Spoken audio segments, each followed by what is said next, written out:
Last we left our heroes, we were face to face with a powerful celestial guardian of an astral dead zone that surrounds Tenebrius.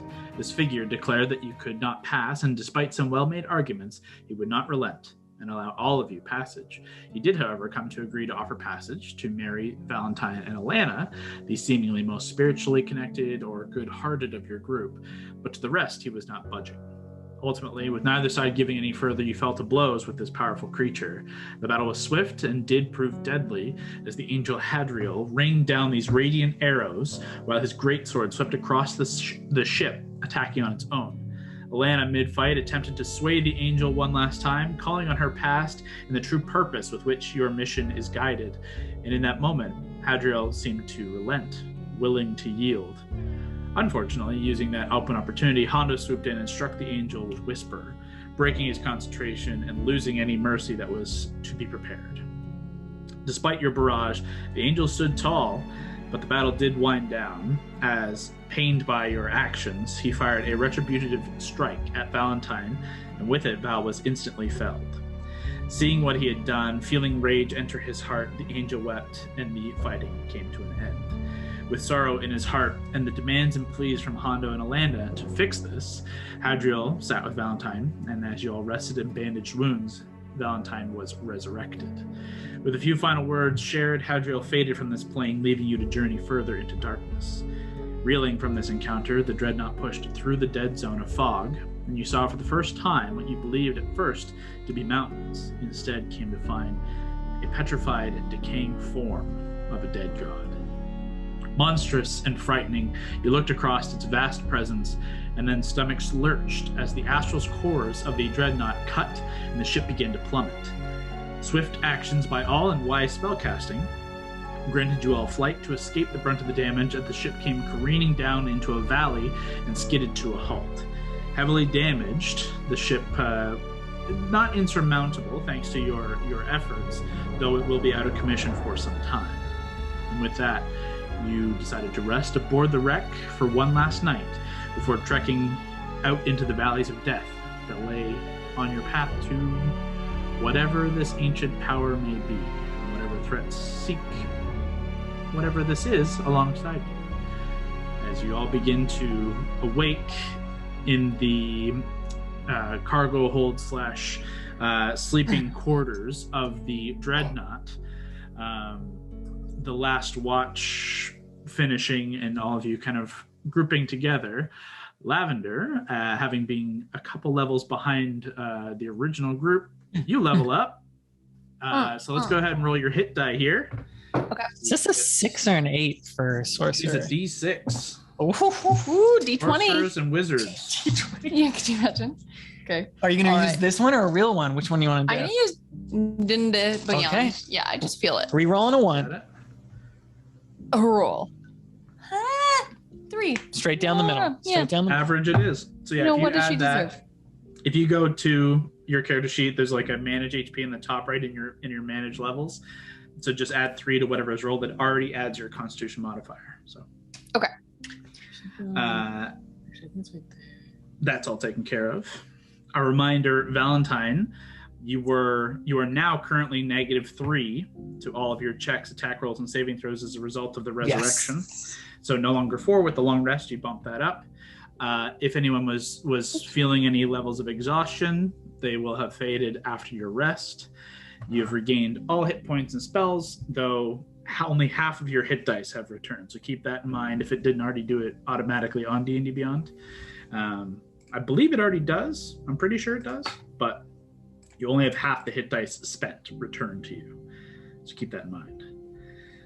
Other than that, Kevin is currently not with us. We'll see if he's going to join later in the day.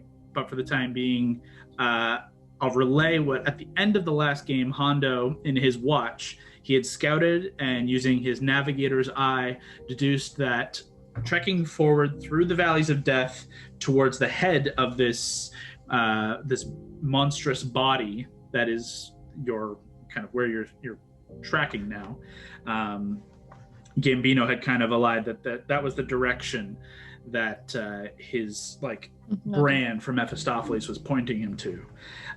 Kevin had deduced that it would be about 3 to 4 hours of travel on foot, in which you could be stealthy and maneuver on foot. However, you could cut that in half if you wanted to fly or other faster means of travel. However, that does leave you more open to attack and is obviously more obvious. So keeping that in mind, Hondo re-relays that to you all as you wake up once more. And we begin. So. Oh, didn't do it again. Son of a bitch, reload. Yeah, oh my god. D&D Beyond. You're frustrating us. I know, I keep trying to figure out how to third time we tried to add this HP. It didn't take, so you can try and do it. Okay. Hold, please. Yeah, take off the override. I did that already, though. But I think you get rid of it entirely. I'm gonna let... Yeah, let's let the DM see what he can do.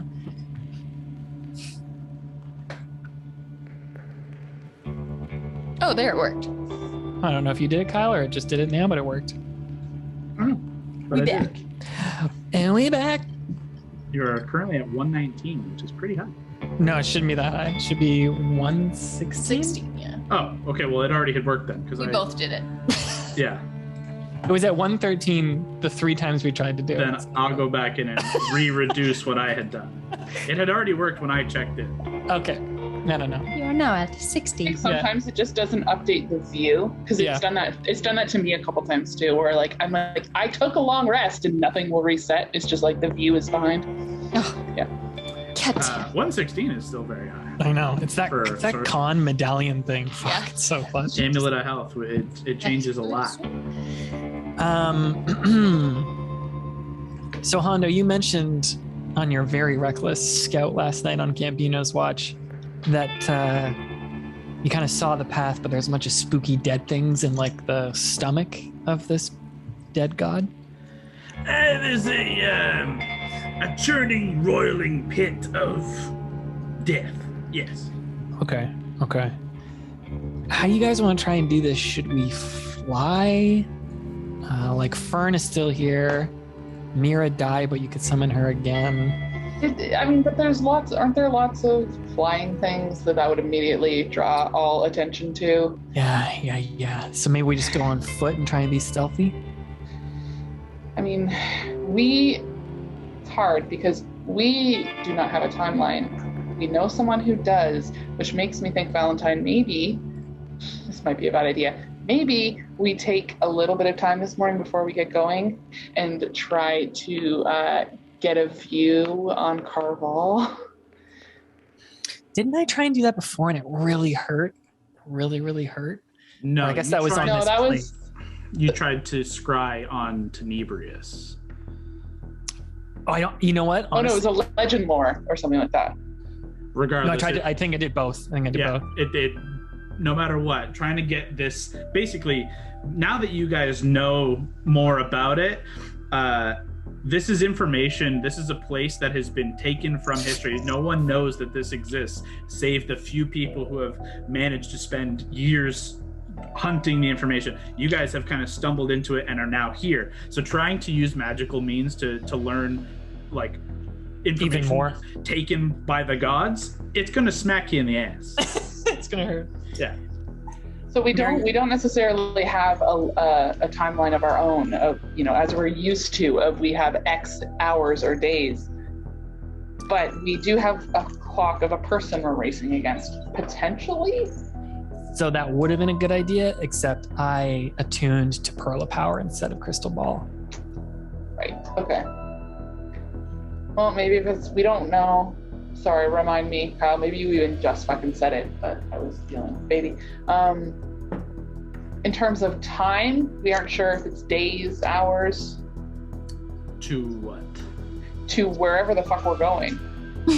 Oh, yeah, sorry. Hondo did a whole navigation, has an idea. It's 4 hours of travel to get basically, Gambino has the brand on his forearm that is pointing him to Carval, to what he believes the point of Carval. Right now, he believes it's in that direction, which is in the direction of the head. So Hondo, scaling up to a mountain, looked roughly using navigation ability and getting an idea of distance and time. He wagers 3 to 4 hours of travel to get from where you guys are to roughly to the head. It could be, it's hard to gauge exact distance. And that does not include shit that could happen along the way. That is just straight up Google Maps saying from here to here is roughly that long. If you decide to try and circumnavigate literal on foot travel, you can fly. You guys have lots of other abilities. If you want to try and do other things, you can basically cut that rough time in half. However, at the cost of stealthing and any, you're going very obvious.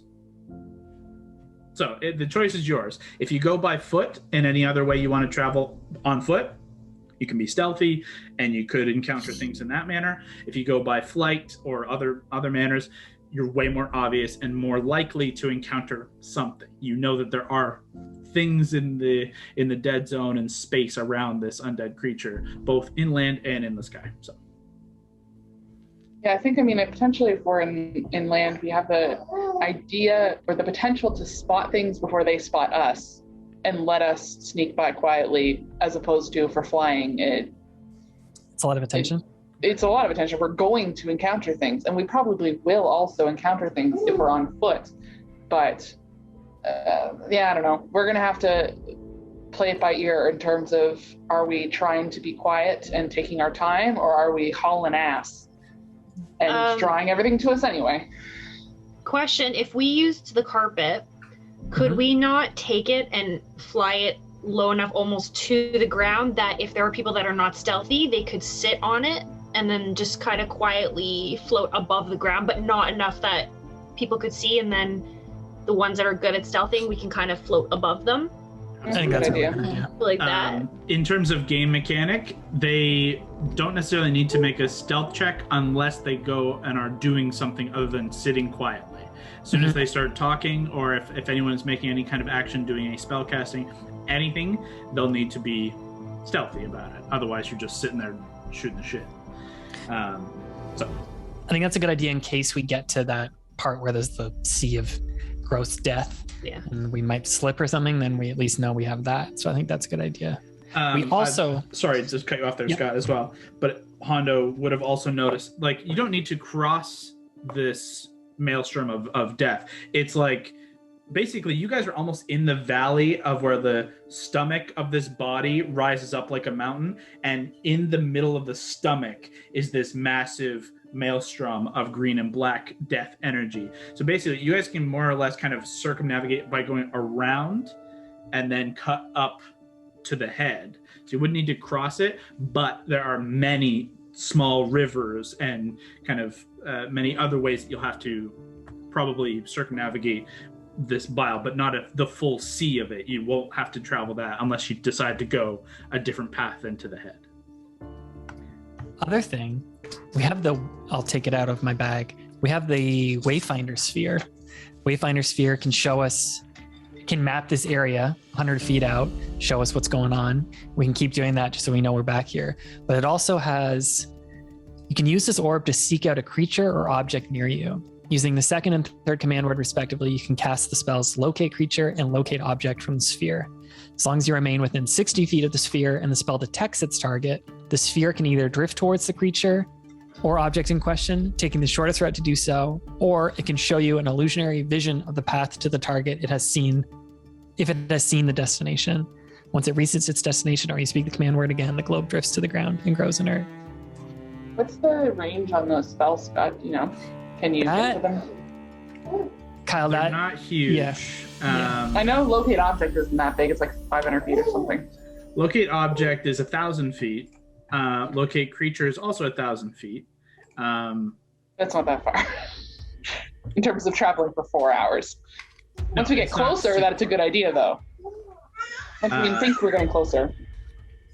And then it does say... Yeah, there's a modification to those that if you have something of the creatures or of the place or the object that you're trying and find, you can use your own magic to basically amplify the ability. So if you have something of the object creature or location, you can amplify it. In this case, it's not going to help with trying to find the location because nothing has ever been here. I mean, we have plenty of shit we stole from someone's dungeon. Yeah. We have a lot of stuff that belonged to Carval. Whisper, the staff, book. Sword. Or I guess not the book, but the staff. Sorry, the book, not the staff. You don't have the staff, but yeah. Remember we had that scary tiara he had? His fucking Vile crown, but we crown. gave it to that dwarf. We just fucking panned it off to that dwarf guy. Can't wait for him to be the big bad. Maybe he has it back. Maybe he was that dwarf. Let's not get ahead of ourselves. Maybe they're all... No, we're not doing it. Why don't we start sneaking, guys? We're already on this ship. We're wasting starlight. We could try and do this thing. So, no flying. Brawley, you're not that sneaky, so you could go on the carpet. Okay.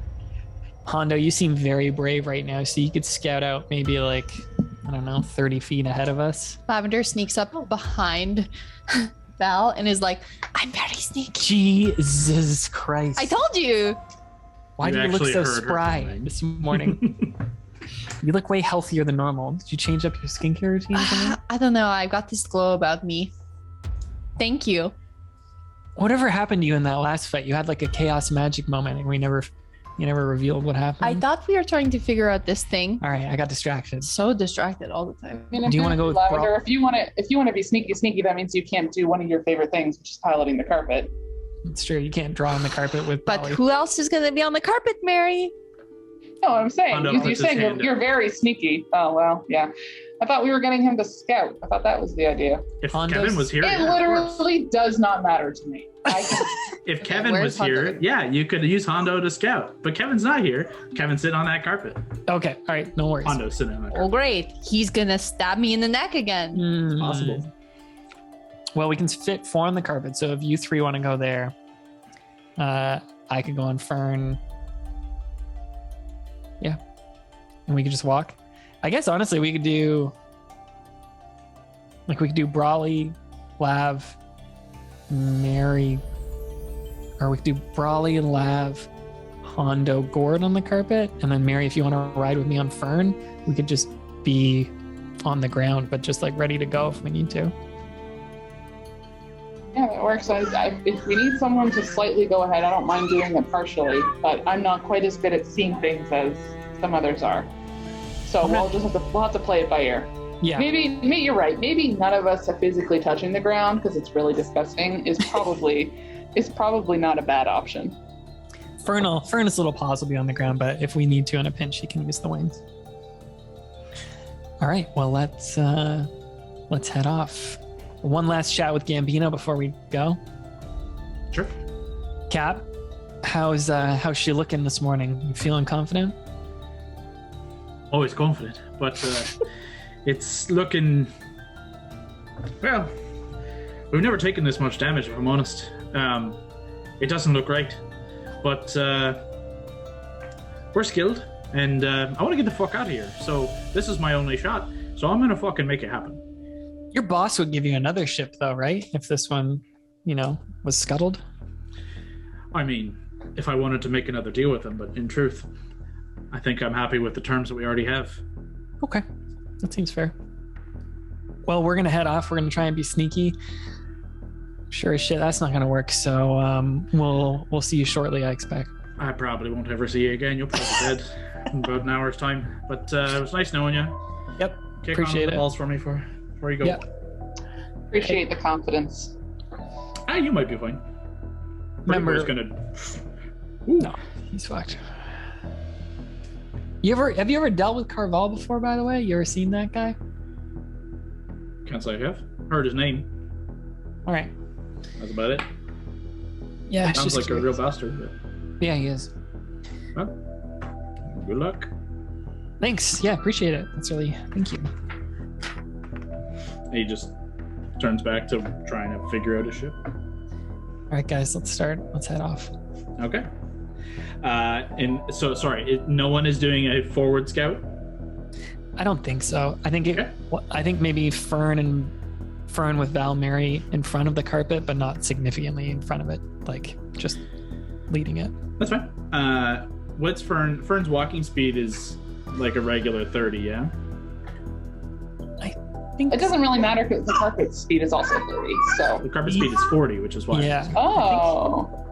His speed is. But if you're stealthing, you're basically traveling at his speed is 40 normal land. Perfect. So then you're all traveling in two distinct kind of piles, but you'll be traveling at half speed if you're traveling stealthy. So not that it really makes any difference to the carpet. Let's have everyone on carpet make a stealth check with advantage, and Mary, Val, and Fern make a stealth check. And I have a -3 to this. You should. Let's use D&D Beyond. How you feeling, D&D Beyond? Are you gonna screw Mary over today? Let's see. Oh yeah, I forgot I can just use this. Oh, Oh. Ooh, wow. How are you Stealth that check. bad at that? oh no. Oh, you didn't add it already. Yeah. That would not be very sneaky.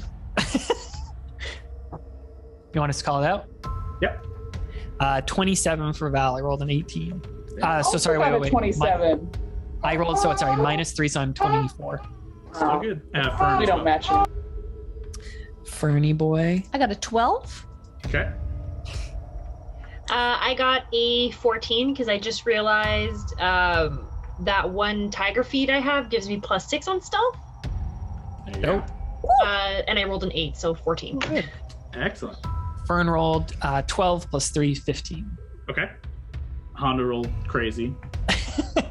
He's fine. Gordo? 10. Okay. So, I'd also like... Is that with advantage, Brock? No. Roll again. I'd also like anyone, to roll a d8 for me. Ooh, shit. I'll do it. Okay, Roll a now D8. you said it. You said it. And Brock, you can just call out whatever you got. 9. Okay, worse. Great. So 10. A 2. Okay. 2 on the D8. Stealth checks. Low stealth checks were... What was Lavender's again? 12. Okay. 12. Everyone else That's was solid. Was 12 and much 10. better. Not great. Yeah, 12 and Because 10. I have this new glow about me. Yeah, Sure. Thank you. So, as you guys begin to set off, you kind of, no one particularly leading, but Valentine and Mary atop Fern, you guys take a bit of point just as you make your way ahead. From the wreck, which is kind of, if you were to, you did see like an overhead kind of look down view at this massive body. And from the wreck's position, you're kind of right at the bottom, about like where the right hip would kind of come up to like the bottom of the gut of this creature. And the party, from the wreckage, you're kind of traveling up and around in a bit of a valley beneath the mountain on one side and then kind of kick up a mountain onto the other side as you begin to trek northward along this gray petrified flesh. Traveling relatively quietly, especially for those of you on the carpet. Your movements are entirely quiet, but for some of you, you just have a bit of a presence that is noticeable. Just the way it goes. But with Valentine and Mary and Fern kind of a little bit ahead, you travel for about 25-30 minutes in this valley, and you kind of come out of the valley, and to your left you can see the mountain kind of continue up and over and kind of crests, but you watch as just streams of green and black, it would look acidic is probably the best way to put it, just rivulets of acid are just kind of slowly dripping down like lava down into a large series of just kind of spider webbing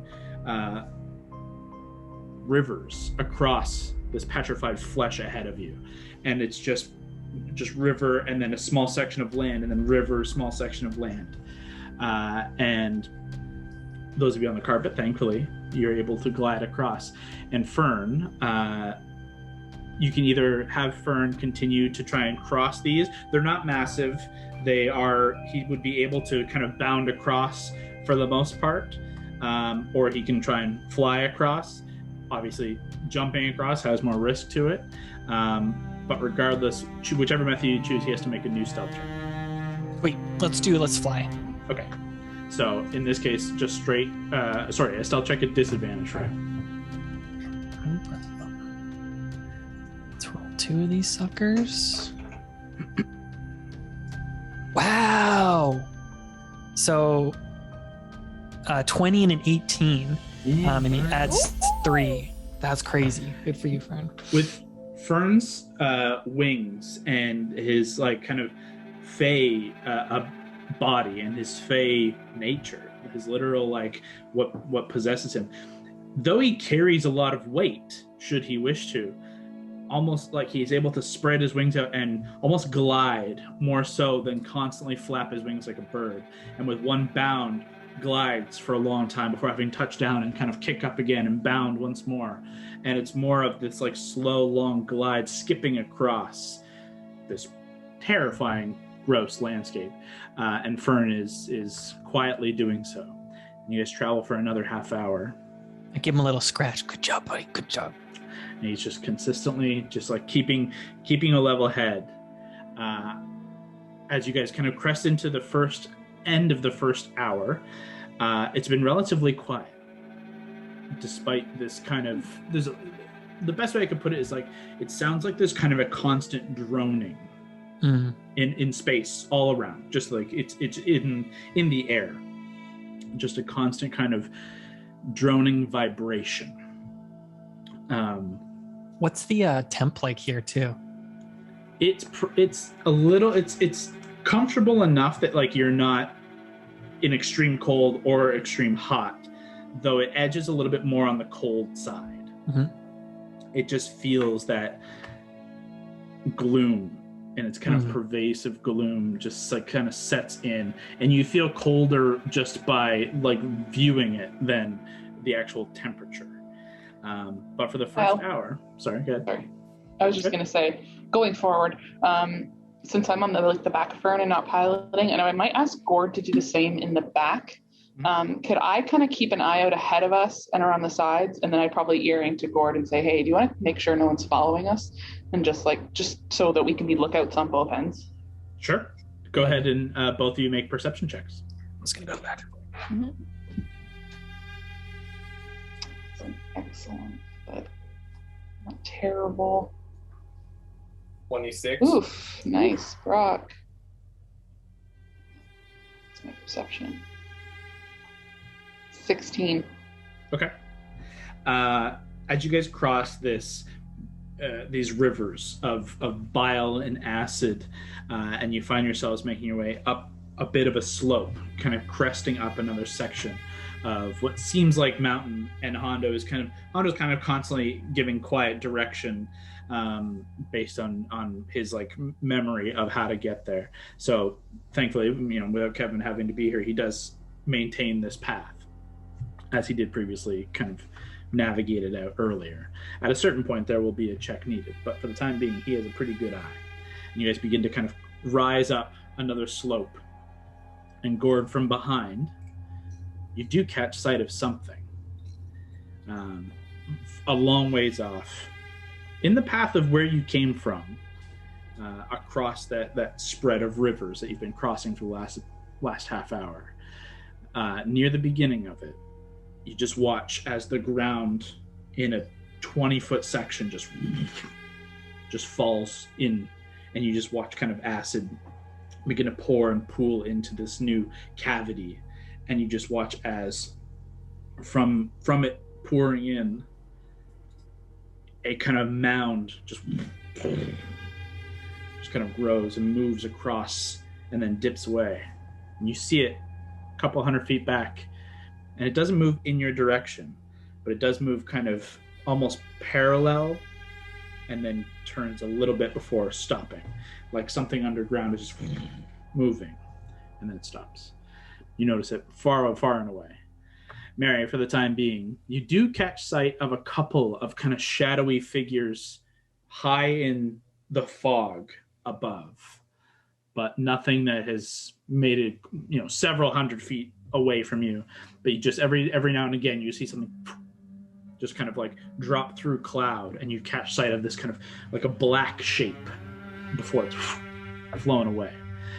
They look similar to the creatures that you barely caught sight of when Mira was attacked in your watch. But you didn't get a good enough sight on this moment or in the night previous to get an idea of exactly what they are. They just seem like large shadows that can fly. That's the best you can tell. I'll just keep my bow out as we go, just in case. Okay. As you guys crest up and over, not so much a mountain as it is just kind of a large series of hills of where you kind of come up over the top of this one hill, and you see immediately there's just this massive kind of bubbling pool of acid. And with Fern flying and on the carpet, you just kind of up and over with no qualms, no issues. But you watch as the ground itself is almost folded like layers of skin, and it's just kind of toppled over itself in these huge, just long lines of like wrinkled, massive skin that is petrified and cracking and breaking. And where it cracks, you just see kind of acid pooling and pouring out from within. It's just gross. It doesn't cause any other seeming effect, but it's just gross. However, keeping that perception, as you kind of crest over one of these mounds, about 120 feet ahead, Mary, you catch sight of a singular kind of figure, this dark shape, sat close at the edge of a massive, wide river of this acidic bile. The river itself stretches far and away for maybe 100, 200 feet wide. And it just seems to just be flowing, kind of bubbling up from where this wrinkled skin is and kind of passing from left onto right before it kind of falls off and away.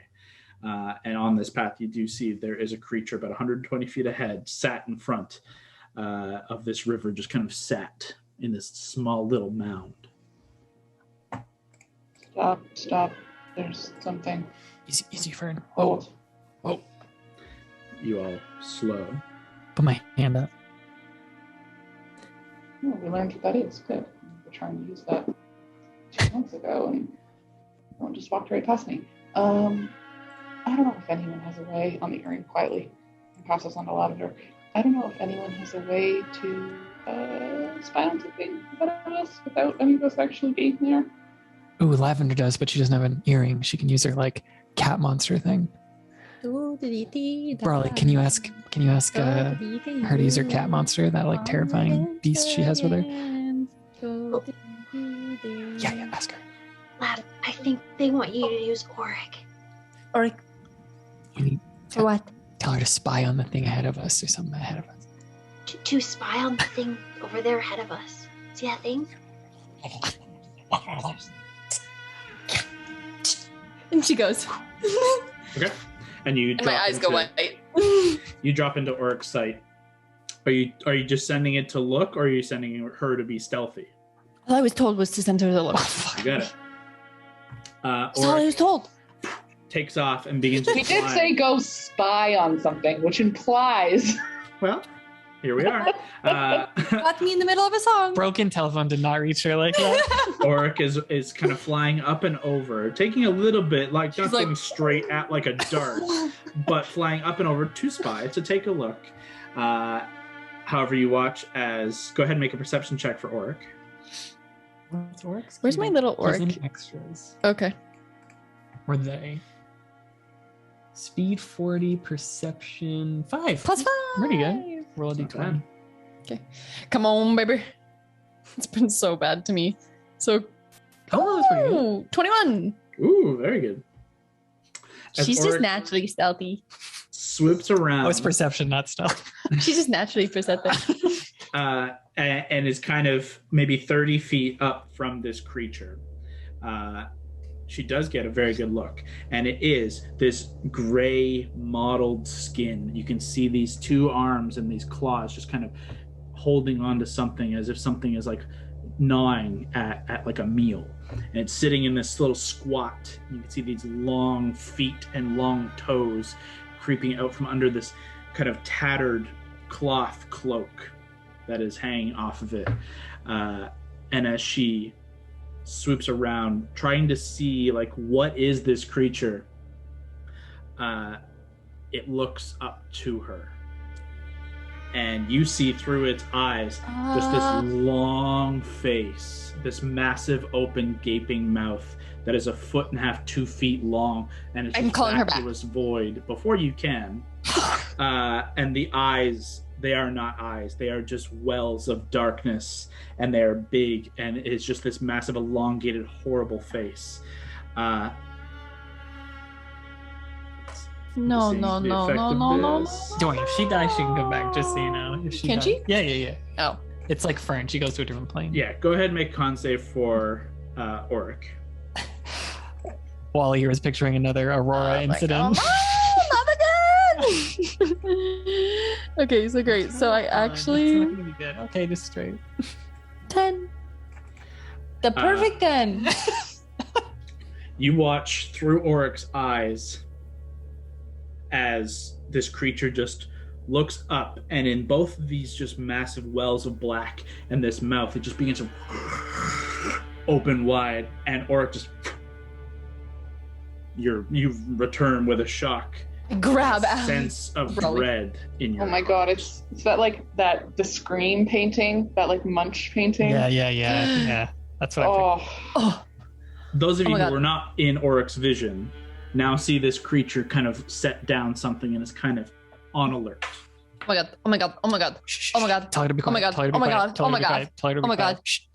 Oric's gone. Quiet back there. Quiet. Lab, I'm gonna need you to make a stealth check at disadvantage. Yeah, makes sense.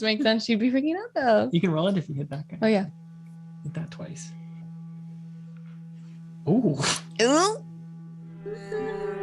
17? Before that, 27. Ooh. Go ahead with your action, Oh my God. whatever you guys are gonna do.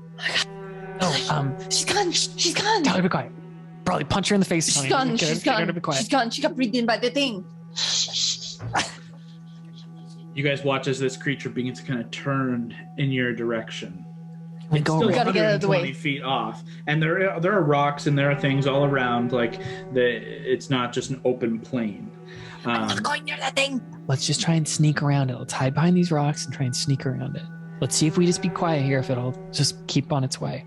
Val and Mary, you guys both know with your and Gord actually, with your passive perceptions, and especially Mary, insight and investigation, all your crazy high passives, you get a sense this thing is now hunting. Okay. It's kind of low and it's kind of scuttled over behind some rocks, and you lose sight of it for the time, but you see where it's gone. And it's got low. It's looking for something and looking in your direction. I just want to see if I have a cantrip. How far can that go? Minor illusion, only 30 feet. Like I could try and throw a sound somewhere. Well, we can either try and, what do you think? Do we try and attack this thing, sneak attack it, or just like try and move around it?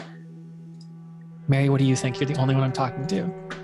oh right, sorry, because I thought you were hearing. No.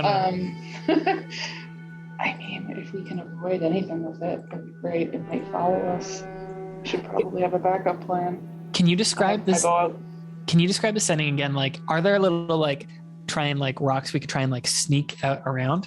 There are definitely rocks that you'd have to kind of, it's almost like you've come up and over a bit of a ridge, and now there's like a path through. So you could scramble up and over some more rocks. There's a bit of like this kind of very, not a valley, but like there's a path through that you've seen this creature through. There are rocks on either side, and it's just kind of like amalgamation of rocks. And so you could scramble up those and see what is up there and beyond. From your path here, you've kind of got a tunnel vision down to it kind of slopes down and away. There's a massive long river that stretches like left to right as far as you can see, and about 100, 200 feet in length or width. And there are a bunch of different little rocks and kind of things that this creature has scuttled behind one now. Let's try and I can use ghost, or I can use minor illusion and cast like a sound 30 feet away from us. Why don't we try and like work our way up the ridge to get some high ground on this guy? Like maybe we go to like the right ridge. I can cast it. We can move. Anyone else have anything for like a distraction? If we see it again, Hondo, can you summon fog cloud from far away? Fog cloud's range. Let me pull it up. It is a range, but knowing Kevin, I don't want to use his one a day thing when he's not here. He has smoke bombs. We could use a smoke bomb. No, he has stun grenades. Didn't you make a smoke bomb stuff? I made you all smoke bombs. He has used his. I have used mine. I don't know what if everyone else has used theirs. I made you those in real life, capsules. like 2.5 years capsules? ago. Yeah. What's fog capsule? I guess they're like smoke It's like bombs. a mini fog cloud, yeah. Where'd you get that from again? Where was Mary gave them to me. Oh, okay. Fog cloud has 120-foot range. Okay. Well, if we see it again, we could always throw that at it. For the time being, as you guys begin to kind of make your way up this right ridge, if that's the plan, I need everyone to make another stealth check. Why don't they go first on the carpet? Mary and I could wait a little bit. That way I can throw the a meow sound 30 feet away when they get a little farther, and then we can try and like go over to where they are. Okay. Then all of you on the carpet, as Mary and Val and Fern remain, go ahead and make stealth checks with advantage. You're on the carpet. Is that okay, Mary? I don't want to speak for you. Oh, that's fine with me. Roll a stealth. Yeah. Straight stealth, right? With advantage, though. Oh, great. Oh no. Oh no. So you guys are on the carpet, so you're not making any immediate sound with the You can exception just roll. You can hit that twice. Here. Hondo's solid, super high. Oh, nat 20. 20. See if you get another one. Ooh, that one. Just kidding. I rolled a Allie, 50. Allie and Gord. You got a nat 20. This is advantage, so you just use it. 26. Oh, advantage? Yeah. Okay. The four of you on the carpet, just silently, as the carpet is just silently on its own, silently kind of up and away, up over the right ridge. Gord and Hondo, but in this case, Gord, you can see as you guys gain height, you go up and over this little ridge, and immediately about 15, 20 feet up, it levels off into a kind of just a little mesa. And there's more rocks that you could hide up on top of. And it begins to kind of slope down, and it would like slope down and then kind of curve down around to where this creature was. You notice about 60 feet off to the right, there's another one of these creatures that is making its way towards the first creature.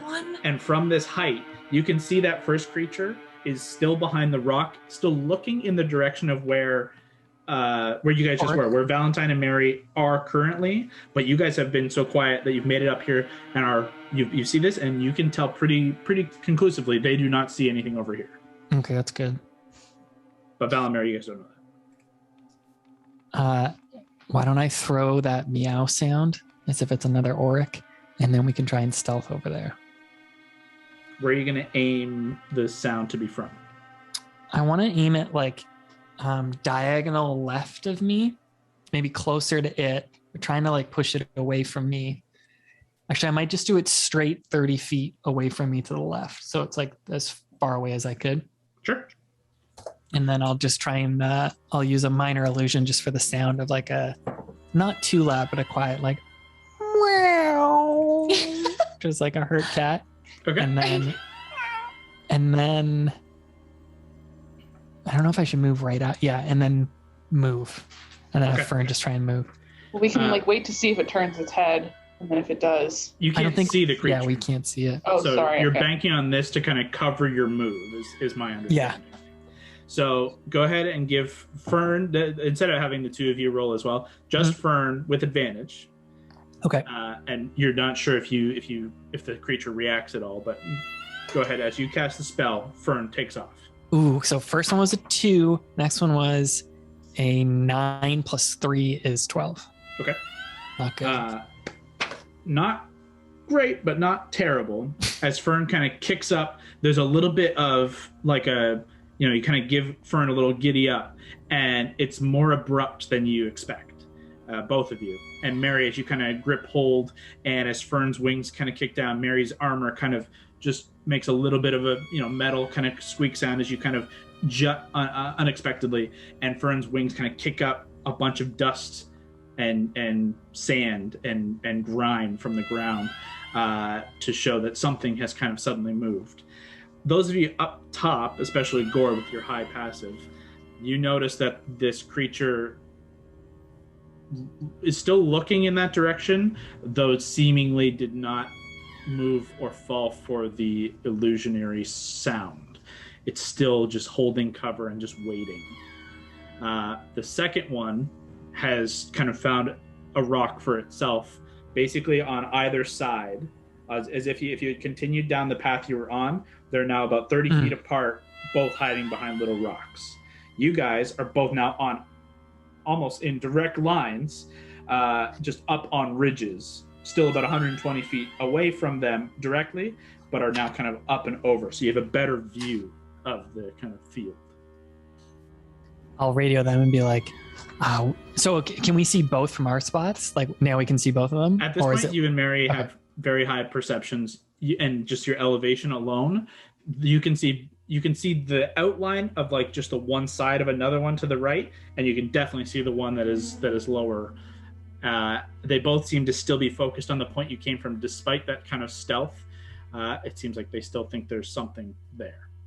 Okay, guys, do you want to try and just creep a bit more along this ridge, and just hopefully they stay focused on where we were? Just make sure there's nothing on the other side of the ridge that's about to jump on you. We'll check our other side too, but maybe we just try and move a bit forward more. Okay.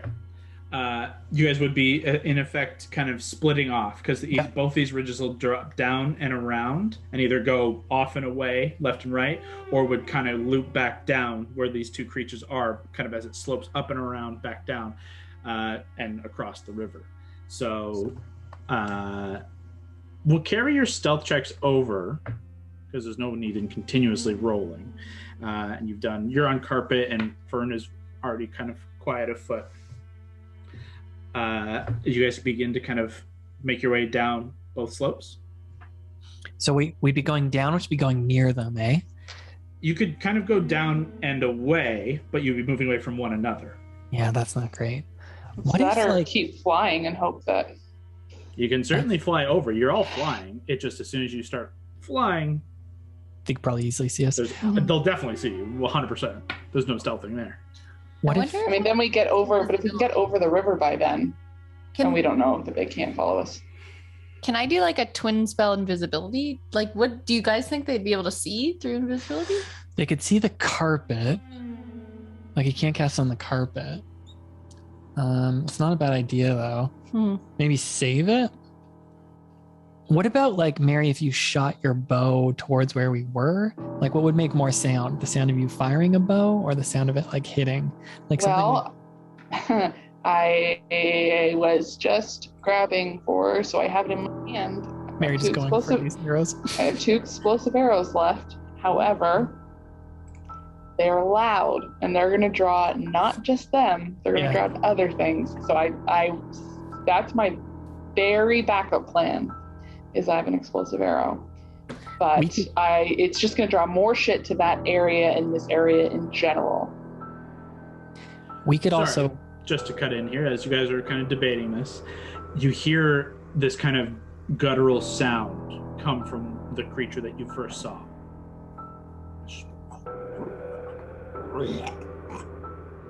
Like a cat throwing up? Kind of. Yeah. What languages does everyone speak? Okay. Common, Draconic, Elvish. That sounded undercommon to me. It was not, unfortunately. Common, Dwarvish, undercommon. I bet Gord speaks some weird ass shit. What does Gord speak? Gord's probably your best bet, because Gord is super dark and weird. It's on the left-hand side, Gord, if you have your sheet. Yeah, on your main page. Common, Sylvan. Oh, wow. I thought you had more language proficiencies for some reason. Gord has Sylvan? Well, Gord used to be a druid. From those druid days? That's so funny. You never remember or never. Okay, forget. what about Hondo? So, I bet Hondo has some weird shit. Let's just check. Hondo does have primordial, which is Yes, super primordial. cool, but not this. Mine are all just like normal languages. languages. Yeah.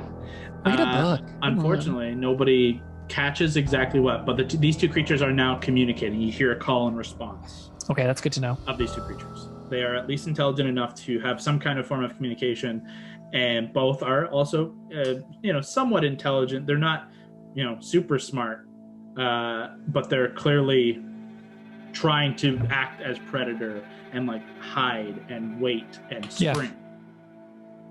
So, what do you guys think? We could just try and just fucking book it past these guys. Like Fern's pretty quick. We could just burst up in the air, try and distract them, and then they could go on the other side. That's a good thing. Who has comprehend languages? Hondo has a ring of it, right? Is that ring once a day or is it all the time? The ring 3 times a day, I think. I think it has 3 charges. That sounds right. But I mean, they only just spoke. Like you 2 can't charges. you can't do it now and retroactively. It'd have to be if they talk again. Yeah, that's absolutely right. It's not a reaction. How big are these creatures, Kyle? Like size? Medium size, like they're humanoidish. It's just spooky how that thing, I don't know, it did something and Auric immediately was dead. That's not good. How many hit points does Zorak have? Well, I mean, Okay. he's a monster. He's terrifying. She totally disappeared too. It's not like she was like, oh, boom, and then she fell. It's like she was gone. Yeah, but I mean, I mean, no offense to Auric, but I have a feeling I could hit her with a sword and the same thing would happen. So Sorry, did you mean no We don't- offense or like a lot of offense? No offense? I have full belief in Auric, and she is very adorable. But I mean, Keep hit this points in of a kitten mind. is a thing. So we don't know. It could have been something that was We just can't like be talking like a this. You guys are a currently smack. shouting at one another No, over a chasm of 60 feet. Oh, I keep forgetting that Lab doesn't have. He doesn't have an earring. Doesn't have an earring. You're whisper shouting. The creatures don't move or do anything, but you do whisper shout at one another. Stop whisper shouting. I could throw my smoke bomb that Mary gave us. Or Mary, you're stronger than I am. You could just throw it back where we were and see if that does anything to them. And then try to use that to. How That's a far away are distraction. they from us right now, Kyle? Depends on how you guys kind of stopped deciding whether you were going to move forward or not. So currently, Imagine we stopped at as it starts to go down. That's where I figured we would probably stop. I in my head currently you guys hadn't moved from the first initial land up top because there's Okay, like that's good. actual That's still rock good. coverage. That's still good. To move and like try and reposition is a new stealth check. Yep. But thus far, I'm going to say that has not happened, and also So, because Mary, that would be the least distance you guys have to whisper shout at each other. Yeah. That's what I mean. I'm just wondering, like, how far I can actually throw if I wanted to. Currently, they're 120, roughly 100 to 120 feet from you at this point. Yeah, that's too far. I can't throw a thing. No, that but what far. if you threw it down here where we used to be and that would like draw their attention, like something's going on there, and then we sneak around? You could do that with a rock. It doesn't need to be a smoke bomb, but I don't know. I can do it. I don't mind throwing something. That's don't absolutely you- an option. If we just want to do that and fucking book it, that's an option. There's a big ass river we have to cross, right, Kyle? Why don't we not book it like in terms of not losing our stealth? Why don't we throw the thing, see if that draws their attention? Ooh, what's going to come out of that weird fog stuff? And then we just go across. And then if they notice us, we could just try and fucking book it. That's an option. I'd admittedly think if this is a pure how far we can chuck this thing, I'd rather Elena do it. I just don't think I guess she would have labs if you made one for all of us. I didn't make one for Lavender. This was when we were in Arendelle. I think I'm Mary the only and one Val. with one left. Sorry. Yeah. You guys hear a kind of scrabble of rock falling from around your side. It sounds like it could be on the low end of where this kind of rock that you're up on, this slope, slopes down. Something is moving close. Fuck me, how many of these things are there? Okay, maybe we should just fucking move and everyone get ready in case something jumps up out of us. I don't know. I give Mary the fog cloud capsule from my bag. Use this whenever you think is smart, whether it's a distraction or what. But why don't we just try and stealthily move? I'll tell you the other side something's gotten closer. Maybe they told the other one to get closer. Let's try and stealth move from here. You got it. In that case, stealth checks all around. And as you're rolling these stealth checks, are you just moving to get down to like kind of the bottom of the slope, but not moving away, just like straight down, keeping rough distance from one another? I think that'd be smart. I don't want to get rather too than far move from each other. down and away. Yeah. Kind of moving down the slope to like on the ground level with them. Yeah, I think that's smart. Works for me. Stealth checks all around. Do you want just Fern or do you want Fern, Val, Mary? In this case, I'm going to get it from everybody. Okay. Those of you on the carpet, I'll still give you advantage in this case because you guys have not been doing anything other than just kind of Not waiting. good for so. Fern. Not good for Carpet people, advantage. 21. Ooh. Not great for Val. This is not going to go well. What is it? I also rolled a 21. What is it with matching stealth? Ooh, natural 20 for Hondo. So what's that, like a 35? That's exactly what it is, yeah. Oh my god, great guess. I didn't know you. Roll a Plus stealth. 15. It's at plus 15 to a stealth. Carpet people, anybody below a 15. You roll with advantage, but that's all good. Wow. Rolled a 10. I rolled a 26 twice. Dang. With the four of you, the Hondo's natural 20, Allie and Lavender's high rolls would cancel out the 10 from Gord. So the carpet, you guys on the carpet. Actually, who's piloting? Well, let's get at that question. It's probably you, man. It's probably Hondo. Okay. That's what he usually He does. normally would, but in this case, if someone wanted to take over, they're more than welcome to. If not, I can happily steer us forward. As Hondo kind of slowly, quietly moves the carpet forward, you drift down the slope about 60 feet. So you're now 60 feet roughly from these creatures. And there's a couple of rocks that Hondo brings the carpet, maybe only like 3 or 4 inches off the ground. Super low off the ground and keeping real low behind these rocks. Gord, as you guys hit this point, as you see Mary and Val and Fern begin to kind of move, you catch sight of a third creature at the base of their side. They're about to kind of crest down and around into it. As what did you guys all roll stealth? Us on our Mary side? was super high. Oh, not At good. 21. Fern got 7 and I got 14. Yeah, this creature, you guys do not see this. Val, Mary, and Fern do not catch sight of this. But Gord, as you and your team have kind of crested down the other side, you see a creature is hiding behind a rock, waiting, and you can just see your friends are about to kind of crest around them. What do you do, if anything? If you choose nothing, totally fine. But if you choose to do anything, now's the time. Guess I'll just warn everyone. Just shout?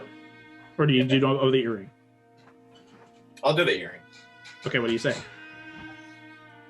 Like, just a heads up, I just saw a third creature. Val, you to kind of RP your reaction to explain away your horrible stealth.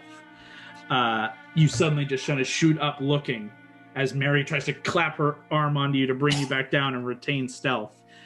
The two of you catch just the shift of movement as from behind a rock, you guys are within 5 feet of this creature.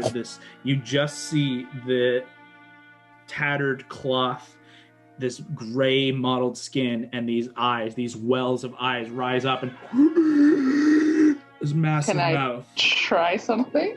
Sure. First, though, I need both of you to make Constitution saving throws. Oh As you boy. both turn and see this creature within 5 feet of you. Not great. My con save is good. I will give you advantage because Gord did give you the heads Hey, up. that's kind. That's Oh, kind. okay. Well, I rolled a 6 and then I rolled a 9. So Yes. not total. Oh, Scott. I know, right? That's who knows. So 20, not nat, minus 3 is 17. 17 for Valentine. Yeah. Gord, you didn't need to make one, but I appreciate that support. Man, I'm so excited.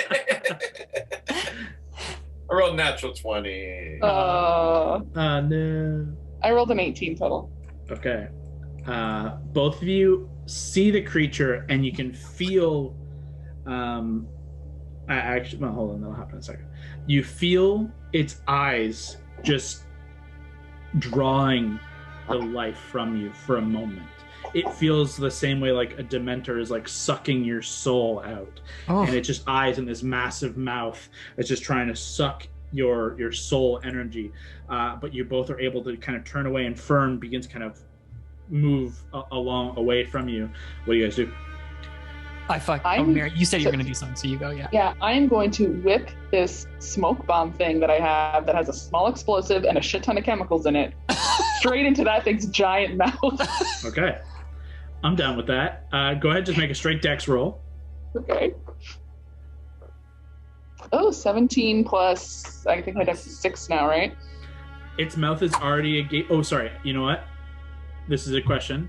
Do you want to do it while still looking at the creature or not? I mean, okay, so my intention was I see it and I do it immediately. Yeah.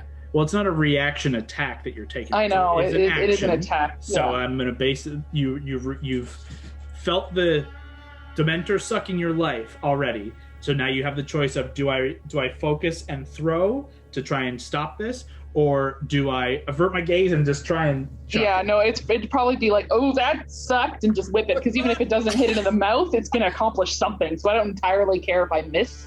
Then you have disadvantage. It's the only difference. That's fine. Looking. That's all right. Oh, that's okay. I rolled a 17 and then I rolled a 12, so 12 plus 6. Okay. Still good. Still great. It still works. It goes, you don't see it, but you hear as it collides with this creature, and then poof, those of you on the carpet just see this massive cloud erupt from the creature and shrouds Fern, Mary, and Valentine. As what do you guys do from there? Or what is everybody doing at this point? Can I do something? Yeah, of course. I'll go on the earring and be like, holy fuck, don't look at their eyes. And then I'm going to kick up Fern, and I'm just going to like burst us 80 feet like up into the air. You guys take off into the air. Those of you on the carpet, this is why I don't want Hondo to have the reins of the carpet. Okay. Because it's the decision of do you follow, what do you do? It has to be directed to your team. So Hondo just kind of sits back and draws Whisper at the ready to fight while someone else takes the reins. What does everybody else do? As you guys watch from the smoke, the Fern and the other two just take off into the sky. What does the carpet team do? I can take the reins from Hondo. Then what do you do? Do you stay? Do you remain in your stealth position? Or do you follow them? Or do you do something else? We're probably a pretty good distraction. I mean, you do you. We just went 80 feet out. Can they hear me if I radio, or is it too far? No, you're fine for radio. You're fine for radio. Val, what do you want us to do? I think we're a good distraction. You guys just go ahead. You're pretty stealthy. We'll just distract them here. Don't look in their eyes, though. It's fucking crazy. Okay. We'll just continue then. Okay. Then carpet team stealth check not at advantage at this point, because you're kind of about to cross into an open space to cross between two spots. You have disadvantage because you're crossing the open, but the advantage is now focused on what the crazy shit just exploded over there, and you're about to kind of get towards another one of these creatures. So straight stealth roll from carpet team. Everybody, stealth 16. roll. Nice, Raleigh. Yeah, I know. Ooh, not great for Hondo, but he has a plus 15. So 18. Oof, Gordon. A 2? 22. No, 22. Oh, 22. That was just a 2. Okay, yeah, you guys, using the distraction, you guys quickly make your way around. I'm going to give you guys a choice on the carpet. You have the chance to kind of get up behind the one that was on the far right. You can get right up on it from behind, and it does not know you're there. Or you can just continue and make a further path away. It would put you a little further away from your friends who are now kind of flying up 80 feet in the air, but you could get your head start kind of crossing through the open and beginning to cross the river and away from all of these creatures. Your choices are maybe sneak attack this thing or just keep stealthing ahead. Yeah, you guys could basically get a surprise round on this creature that you would be right on top of. Surprise round, all of you do whatever you want to do. It does not know you're there, or you have stealth enough and distracted enough to get across and escape this entirely without doing anything. What do you do, Brawley? You're piloting. Oh no, I'm down for stealthing and just going it, but Hondo's usually... He gave you the reins, baby. Okay. Hondo gave you the reins. So the decision is yours. He just kind of sits with Whisper at the ready, just waiting. But if the carpet continues across the river... Yeah, let's do that then. You guys continue across the river, and as you do, you move about 30, 40 feet across, and you begin to kind of crest into the river, and you guys all watch as these two creatures who are waiting this whole time kind of turn and open their mouths, but you're already too far away. Oh, phew. You've managed to entirely circumnavigate and dodge, and they don't make any aggressive action over the river. And the one who is caught up in the smoke slowly makes its way out of the smoke, coughing and kind of spewing more smoke up out of its mouth. That's adorable, yeah. And it just makes this kind of trail, and it kind of ducks into like a rocky outcrop. It's just even creepier. It's now like vomiting smoke. For the time being, Mary and Val, you seem to have made it up and away from these creatures, and with a quick glance, there doesn't appear to be anything, provided you don't linger. What do you guys do? I think we should just quickly arc, try and get around and sync back up with them. Just avoid them in like an arc, and then try and sync back up over the river with them. Okay. How high up over the river are you guys flying? That's a question for how far was Carpet Team doing it? Allie, how far up the river do you want to be? Like literal height. Spooky acid necrotic river. Mary did see something in the river, right? No. Oh, okay. Gord saw something moving in like the earth. Oh, okay. Jesus. Near the kind of web of rivers that you crossed earlier. So roughly how high do you want to fly the carpet over the like maybe like what, 2 feet? Is that good? Keeping 2 feet? Relatively close to the surface then? Enough, but not enough that if a spooky thing tried to grab a spooky you. thing, or like let's say acid bubbles. Not have acid bubbles hitting us. Okay. Yeah, I think you gotta go higher. Yeah. Even if it's like 10 feet, 10 feet. Okay. I don't know, it's up to you. You'd probably know, like, if you saw it, you would see if there were things bubbling, like... Oh, it's bubbling. It's 100% bubbling. It's an acid river. Oh, God, it's acid river? Yeah, don't go that close to it. Yeah, no. Okay, forget the 2 feet. Yeah, like... 10? 10? That seems wise, yeah. Yeah. There's a moment of up and down where all of you on the carpet are just like yo-yoing. We're like 2? No? Yo-yoing up and above this acid river, which is bubbling and fumes. And every time you get low, it's just this blast of just noxious. It smells like vomit. And all of you are just, as you are careening over. I'd like a Constitution saving throw from all of you on the carpet. Oh boy. As this yo-yo and vomit smell is not super fun. Oh, nice. Hit that guy. Oh, I thought that was. I thought I was. You can just shout it out. 19. 18. Ooh. I forgot I'm Hondo. Hey. Fucking Hondo. Oh no. Hondo rolled a 7 for those following at home. 7. I got Gordon. 10, but can I use luck? Of course. Yeah. You can Your first luck of the day. Anytime you want. God damn it. Was it worse? Yeah. All right. Oh no. It's a 9. For the time being, as a result of this kind of yo-yoing and this being so close to this literal river of bile and acid, Gord and Hondo are currently considered poisoned. Oh, okay.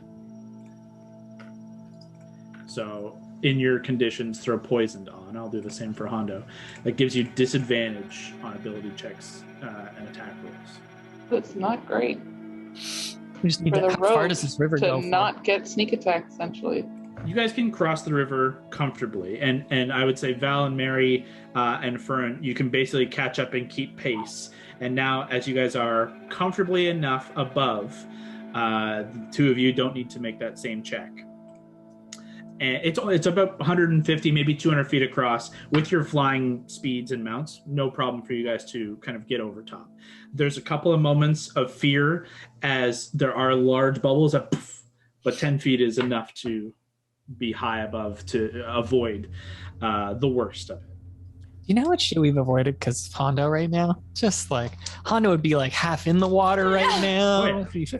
Hondo would have tried to swim in and attack from the water. 100%. Yeah. You guys continue forward. I just remember an episode of Crit Roll where Marisha fell in acid and it was not a good time. Someone fell in acid. That was lava. It was lava. Lava was real bad for Marisha. Lava was real bad. Yeah. I don't think they've had an acid pit yet. I could. They certainly probably have, but I can't think of it. Maybe it was Vax, but yeah, no fun. Oh, you're right. There was. That's how they lost the carpet. The Rakshasa or the whatever. Yeah, that's right. They lost the carpet in a thing of lava. And see, Hondo was prepared to do that before it happened. Hondo's flying.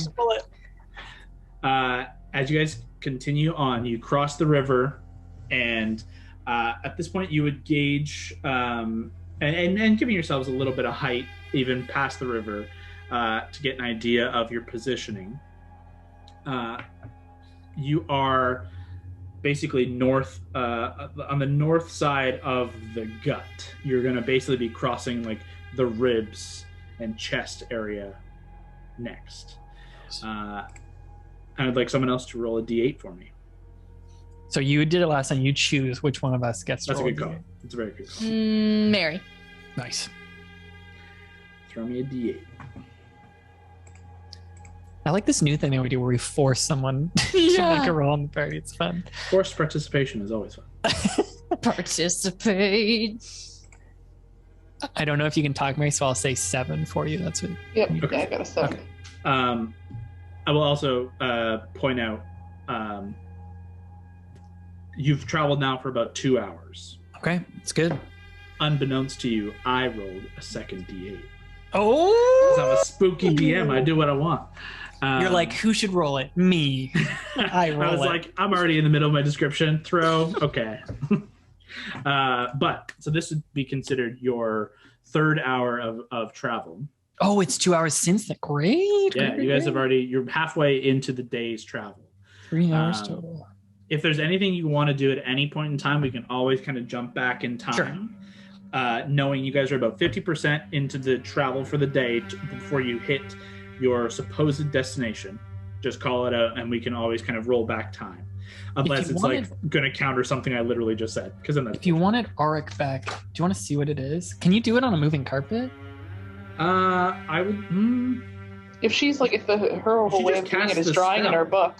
Yeah, if you go to find familiar. Well, I mean, she still needs the components of the spell if she's doing it ritually. But if she's just casting the spell, it would just be the spell slot would be drawing in her book for sure. Can you do that? Once you get a ritual spell, can you cast it using your spell slots? I don't know. What do you mean? I wasn't sure if, because she got it through the ritual caster.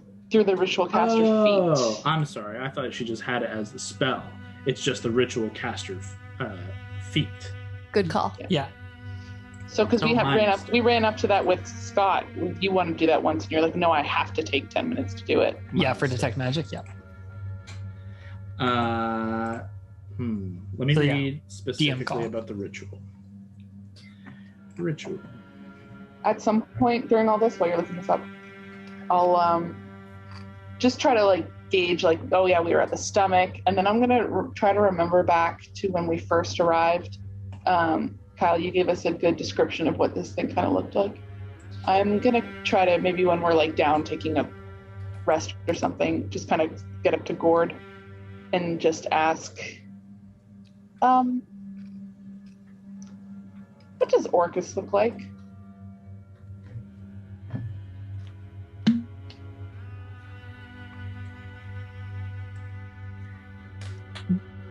Gordon, what does Orcus look like? I said worms. What'd you say?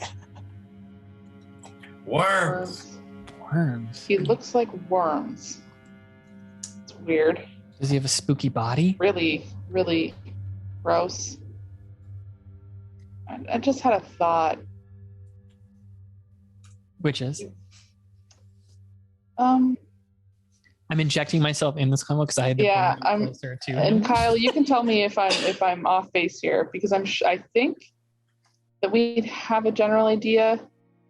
But when we got here, you described a big ass staff looking thing in the hand of this giant body we're on, or something like that. No.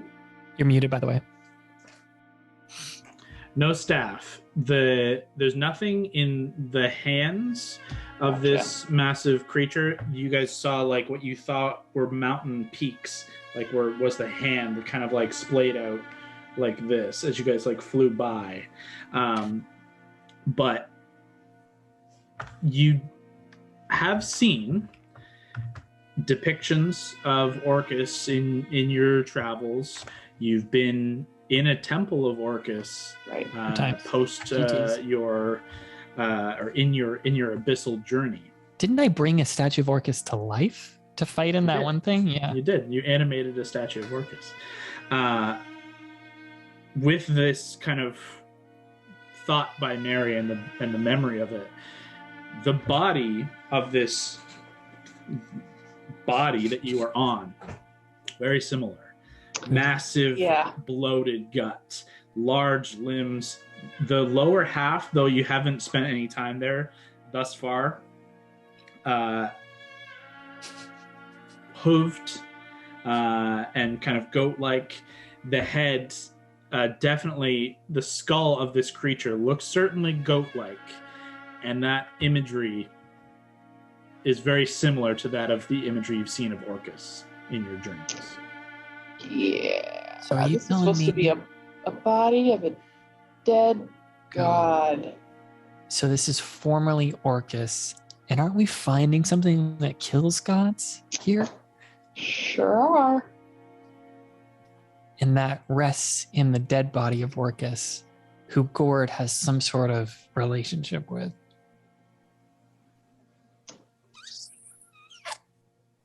Yep. And now an archdevil wants us to get that knowledge. So how did he Yeah. come back if he was murdered?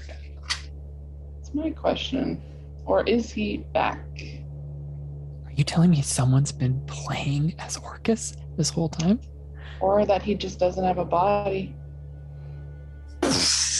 I don't know is the answer to all of this shit. I Ooh. just thought it was weird that this thing looked like a lot of things that we've seen. That's all. I don't want to think about it too hard because it's gonna freak me out. We've met a devil in person, couple of them. We met an archfey in person. We've never met an abyssal god before. Gord, have you ever like met physically Orcus, or has it always been like a creepy like mental dream? I believe we have, but every time we meet, he looks different every single time. Okay. How do you mean, like older, Cuter. like a silver fox kind of? He's in a different form. Maybe. Lavender, I know you have a thing for older dudes, but I'm pretty sure this is not. This is not. I was just wondering. You better luck with Malcolm Delarian than this fucking guy. You see the bot on this guy, like he is not taking care of it. It is yucky. Okay, well that's a terrifying thought, Mary. Val, go ahead and make an Arcana check. Coming right up. What do you got for me, D&D Beyond? Pretty shit. 14. He don't know shit. -3. 11. 9. How did you... Oh, did you get 12? Oh. As you were. Oh yeah, my brain is just still like, wow, holy shit. That's Yeah, creepy. yeah. Let's keep that in mind, but not think about it too hard. So wait, let's keep talking though. Terrifying. Carval was tasked by.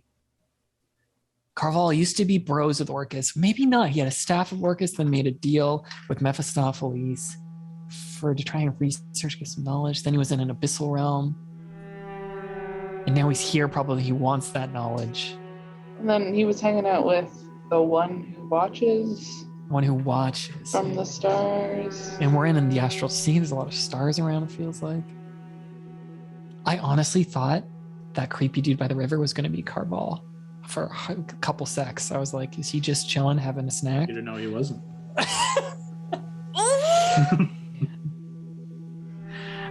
Before we continue, Yeah. Brock, out of game, to refresh your memory, because it's been literally 2 years. Is that Orcus in the background behind you, Kyle? There's a little Orcus moving right behind you. Maybe. His little tail. Orcus Kyle is does have a we're just terrifying Orcus. And Yo, it's so fucking cool. I had to buy it. It's like gonna be a shelf collectible. It's like I don't own like collectible things, but I was like, I got Orcus collectible. Sure, yeah. 100% I got to. Brock, out of game, refreshing your memory from 2 years ago. Your part of your deal with Orcus was very kind of vague in terms of I'll give you power in return for years of service, essentially. Over that time, you were tasked early on with making your way to the city of Durnhold to try and find the Temple of Orcus, to go through to the Abyss to track down a necromancer who you've come to know as Carval. Carval, at the time Orcus basically told you, was a pact breaker with Orcus. So therefore, at one point was bros. They had a pact. He was a kind of a leader of a cult of Orcus, and basically, and as you guys came to find, turned the cult to basically be a cult of him instead of Orcus. Orcus obviously took a little bit of little anger to that, and wanted you basically to go there and bring him down in retribution. It just kind of coincided with the fact that this motherfucker also found the staff, the black staff.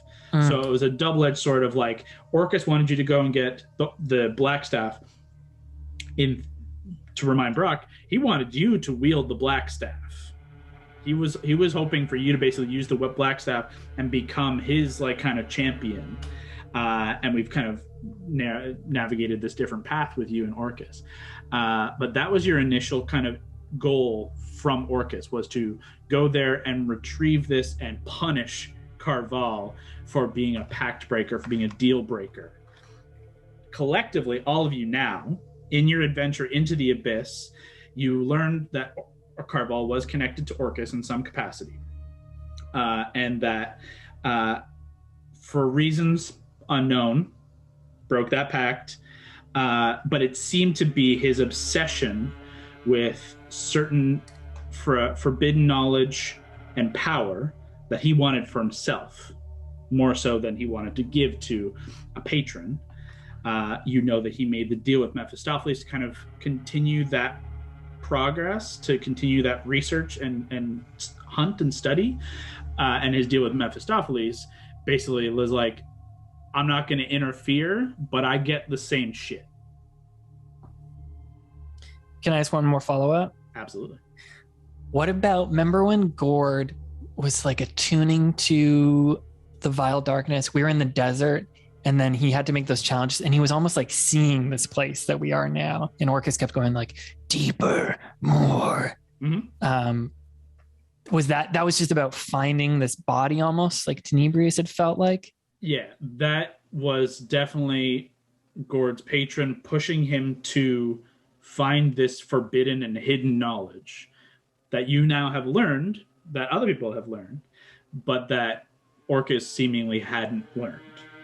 So through the Book of Vile Darkness, through Gord's experience and your collective experiences, he put him on the path to find the answers to whatever Tenebrius was. He wanted whatever this is. Back in game, you guys don't really know that side of Gord's story. This is just strictly to remind Brock if he wanted to play any of that out, or just so you have that knowledge. So if anyone's asking questions, now you have that kind of framework. Audience, you know. Now the audience also is aware of all the shit that Gord's keeping from everybody. So, to one last thing, not in terms of history, but in terms of just setting the scene for the time being. We'll say you guys have taken a quick, not a short rest necessarily, but a little break to just fucking eat some rations and just chill on the other side of the river, as you see the kind of a valley of these massive ribs that are just kind of jutting up. Some of them are kind of punching through flesh, and it's just a wide valley in these massive ribs that kind of tower over hundreds of feet. You can see there are just kind of rivers of that same bile and acid that run through, but you can kind of see through, up and beyond.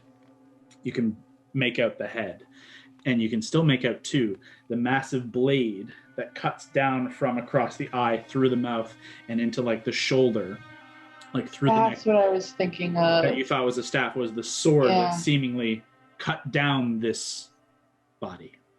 And it's still there. The blade is still cut through and essentially like causing like a bridge from shoulder or from kind of mid chest up through into the neck or into the face, kind of like that. Gord, no pressure. Do you want to share any of the Tenebria stuff or just keep it to yourself? No pressure. You wouldn't have to regurgitate like Kyle just did. You could just say like I share some stuff, but yeah, there's no literally pressure. Just because people were starting to question you, I want to make sure Brock was aware of the history that you could inform yourself if you wanted to. But of course, play your character how you want that. I'll share everything I know.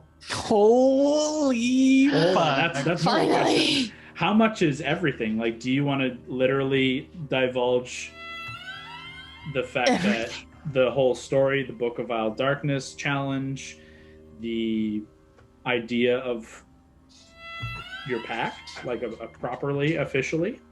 Yeah, fuck it. Yes, I love it. This is the perfect place for a share. All right. I don't have to retell everything myself. No, you don't. But I'm gonna ask you to kind of not even make an abridged version, but like, how do you share that information? How do you tell that story?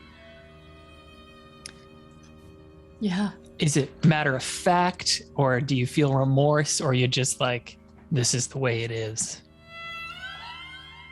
Yeah, I'm pretty much just like, this is the way it is, and like lay it all out. Love it. Judge for yourself. I love it. Feels right. I'm just imagining the party sitting there and like eyes just getting like wider and wider. I picture like a Pixar film where he's just like, let me tell you the story. And then it's just like, he drops a pebble in something and then it just projects and we're all like, what? Deathly Hallows cutscene. Yeah. Story of the Three Brothers. Yes. Pretty well. In that case, this rest takes a little longer. I would give Lav, if you wanted to listen to the story, you couldn't focus on the ritual, and you would definitely listen to the story. Yeah, and then can I, when I totally drop my ritual, because like, fuck it. Alric, I'll see you later, Besh. I like get my book out and I'm just like, holy shit. And I'm like trying to draw what he's telling me. Okay, 100%. Works like half in form and then she's just like, scratch over. Oh. He's not flinched. What do you guys do with that information? Man, there's so much. That explains so much. So that book. It's spooky. Where's that book again? Didn't we get that book to somebody? No, that's the book that Mephistopheles wanted, but then said, oh, maybe we could make a deal about it. No wonder you didn't want to give that up. Mm-hmm. Gord. Knowledge is power. Gord, do you feel like this was all for you to get more power, or like for you to get more power to help us, protect us, stay together? Are you sick with power? I wanted to gain the power to bring Gerard back. Oh, I just fucking glare at Hondo. But not that other chick? No, Gerard, his best friend, it was before your time, it was a snake pole, a pole that turns into a snake. Oh, didn't that thing become a tree one time? That was a different pole. Oh, geez. What about that other chick that died? You don't want to bring her back? This is a staff that Hondo's choices destroyed. Hey, Valander, we should. Valander, that was weird. We're not a thing. That was really weird. Oh my god. We are not Oh my together. god. Nobody heard that. Valentine. Yes. We should let Gord talk now, okay? You should just I just don't know what girl you keep mentioning. Like, what girl? the chick with the wings. The chick that we had the ceremony for. That chick. Neovir? Yeah, Neovir. They weren't that tight, it doesn't seem like. Hey, Gord, would you bring me back? Sure. Okay, yeah, that's fine. My eyes kind of go from like side to side. Oh no, I guess you can see my eyes. No one can see it. Good kitty. Patting the top of his helmet. Ting, ting. Bing, bing, bing. Well, let's finish what we started here, and then I'd be happy to try and see if we can help you through this to whatever means helps get Gerard back. Whatever we have to do. Damn. Orcus sounds like a real asshole. Like when he tortured you for like 60 years. Fuck that, man. At least Mephistopheles had a cool tower and a robe. Would So you? you don't. Eventually, you mentioned it to Mephistopheles. I think Leo was changing a diaper, so I don't entirely remember. Dealing with shit. Yeah. Yeah. You want. Oh, maybe we shouldn't be talking about this here. Actually, looking around. Let's talk about it after.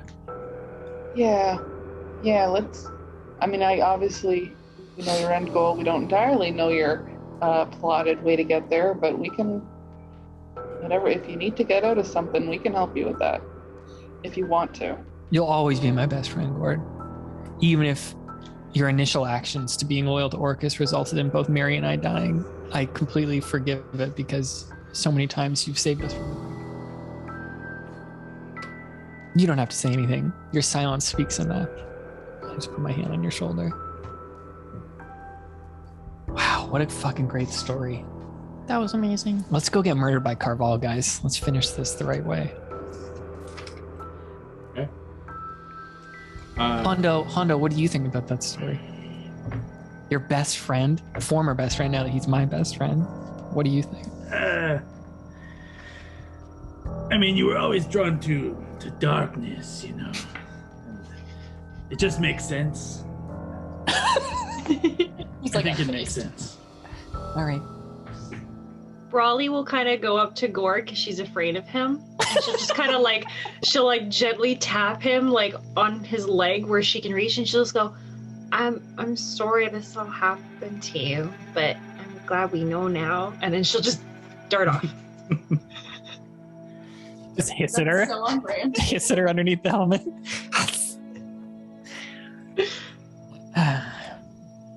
Well, should we keep going?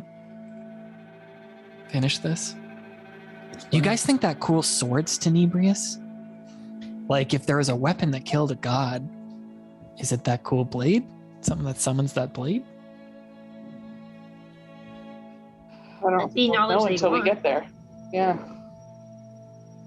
All right, let's keep going. Okay. You guys travel stealthily, flying. What are we doing? Still stealth. I'm sure there's all sorts of spooky creatures, I think, in this ribcage, so let's What we did last time worked well. Yeah. almost fall into a Dementor and then run away here. Then chuck a chemical bomb. Mary, that was dope that you threw it in that guy's mouth, though. That was so cool. That was very gut reaction. That was amazing. Chuck thing at scary thing and run. Yeah, I did not like that. That's pretty much perfect for me. Okay. You guys continue on. Let's get stealth checks all around. Just straight rolls. Just easier that way. Stealth check. Stealth check. Oh, 27. natural 20 again for Hondo. Hondo. I should play Hondo more often. You've been a great Hondo if you're looking for Oh, a I job. thought that Kev showed up. Okay, so that's... Okay, great. Go ahead and just shout. Stealth check. And 10. Man, you're not rolling great stealth today, bro. Oh, wow. 23. 15 Makes me for both feel Fern fun. and Val. Oh, wow. Okay. 16. Wow. Wow. Oh, wow. Mary, did you roll? Yeah, 27. Oh. One moment, please. Hold, please. I'm gonna grab some water. Brock, what did you roll? Did I miss that? He rolled a 10.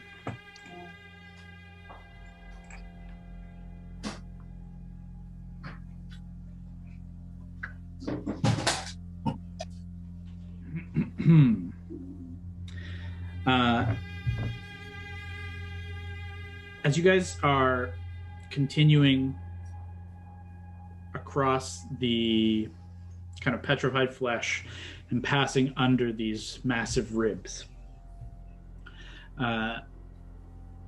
you cross and fly over several of these kind of faint rivers of acid, and you see every now and again, about 50 feet ahead of you, just a massive like steam vent that you are able to navigate without issue. And another, and as you kind of continue to fly, keeping low to the ground and keeping quiet, and all just kind of ruminating and thinking about the darkness that dwells within one of your own, and a path and story that has been happening alongside you this whole year, that you've got maybe bits and pieces of, and now have the whole picture. And it's kind of distracting some of your minds a little bit, and just thinking of, thinking about what the toll that it takes on Gord, the effect that it's unwittingly led your party into certain encounters. And to Gord, this is just your life. This is just what you're used to now. And it's Gord that you notice and you hear this kind of rumbling. And it's a different rumbling than the rumbling you'd hear when one of these vents just kind of... And it's not directly beside you, it's not directly underneath you, but you can see from the side of the closest kind of edge, I guess it's the closer right edge, where the ribs and like this kind of cage and some of these sections, you can see like bits of the petrified flesh are kind of falling away. And there's a couple of moments where there's like, not close to you, a couple hundred feet off, like a small landslide. Every now and again, another one will happen. Maybe 5 minutes later, you'll see some bigger one. And every now and again, a little bit of acid and bile is kind of spilling out like blood from a wound. But Gord, you catch it first. But Val, Hondo, and Mary, you catch it pretty quickly as your minds kind of refocus back to the present. You've been traveling for about 15-20 minutes through this, we'll call it a valley. That rumbling sound has been following you. It's not all pervasive, it's not all the time. You catch it every now and again in the wall to your right. It moves beneath you, and then it shifts away again. And the wall to your right, a big landslide. And you can track the movements of something underground. Mary, didn't you mention something was moving underground before? That was Gord that saw that out of game. Oh, okay.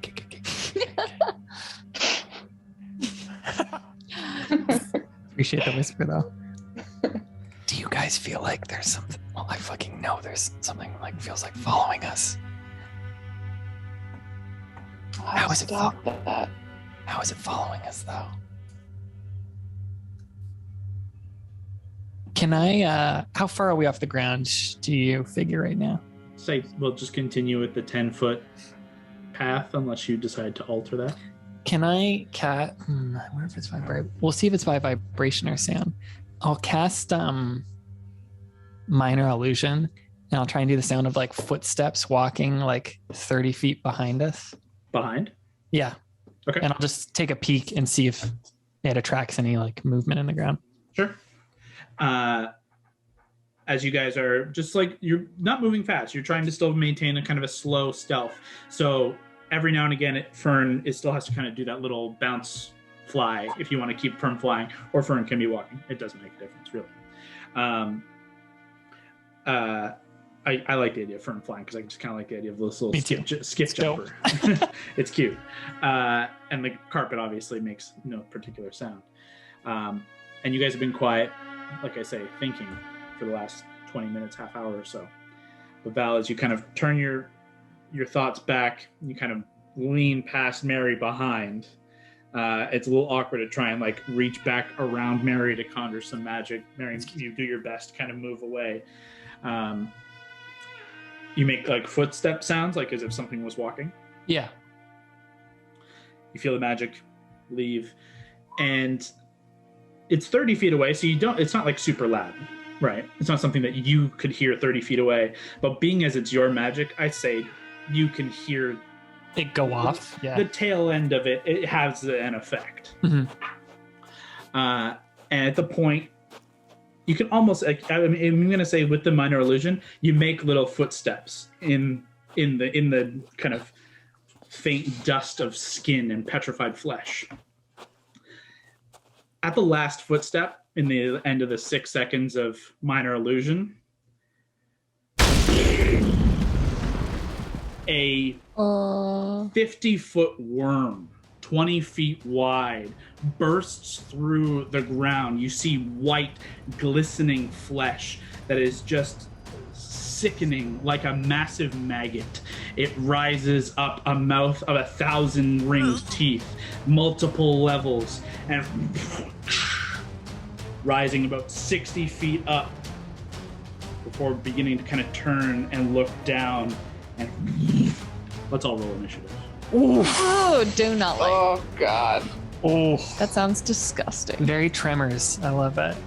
Let's take actually a quick break. I want another coffee, and then we'll come back. Hope you're enjoying this week's episode. If you like what we're doing here, check out the other videos on our YouTube channel, including D&D tips, discussions, recaps, character interviews, and more. You can find us on Twitter, Instagram, and TikTok at Hexplorers DnD, or join us in the live chat when new episodes premiere on YouTube each Tuesday evening at 8 p.m. Eastern Time. Thanks for watching. Now back to the episode.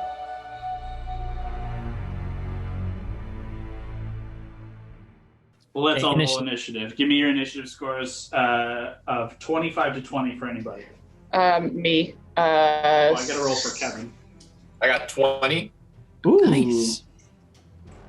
Honda's usually pretty high up there. Okay. Oh, yeah. I got 23. I got 22. Honda got 24. We all rolled really well. I got 20, and I almost rolled a 5. It's really good that whoever's piloting this shit, it's important that they get to go early. Actually, Brawley, Brawley is just controlling piloting. So, so hold on. Hondo, Mary, Val, Gord, and Lav both got 20s. Yep. Who has the higher dex? Just shout out what your dexterity scores are. Did I say that? Yeah. 4. 2. Okay. We go Lavender and Gord. Allie, what'd you get? I rolled a 7, so 8. Yeah, baby. Oh. There's always got to be one, though. Sometimes it helps. Yeah. But it's just always Brawley. Yeah, it's always. Perfect initiative for And sometimes it helps, but it's just always Brawley. Yep. So, as Valentine finishes casting this minor illusion, and this massive worm erupts from the ground, this maggot-like worm, and slams down into the ground. It's actually a little closer, I suppose, as it slams down into the ground and begins to, like, follow behind you. You guys are 10 feet up off the ground as this massive thing is just beginning to hungrily chase you with a mouth 20 foot wide. Hondo has first initiative. I need a group decision here. Yep. Because as Hondo, I want to teleport and ride the worm. It's unfortunately what he would want to do. the It's what he would want to Have do. you ever met Hondo?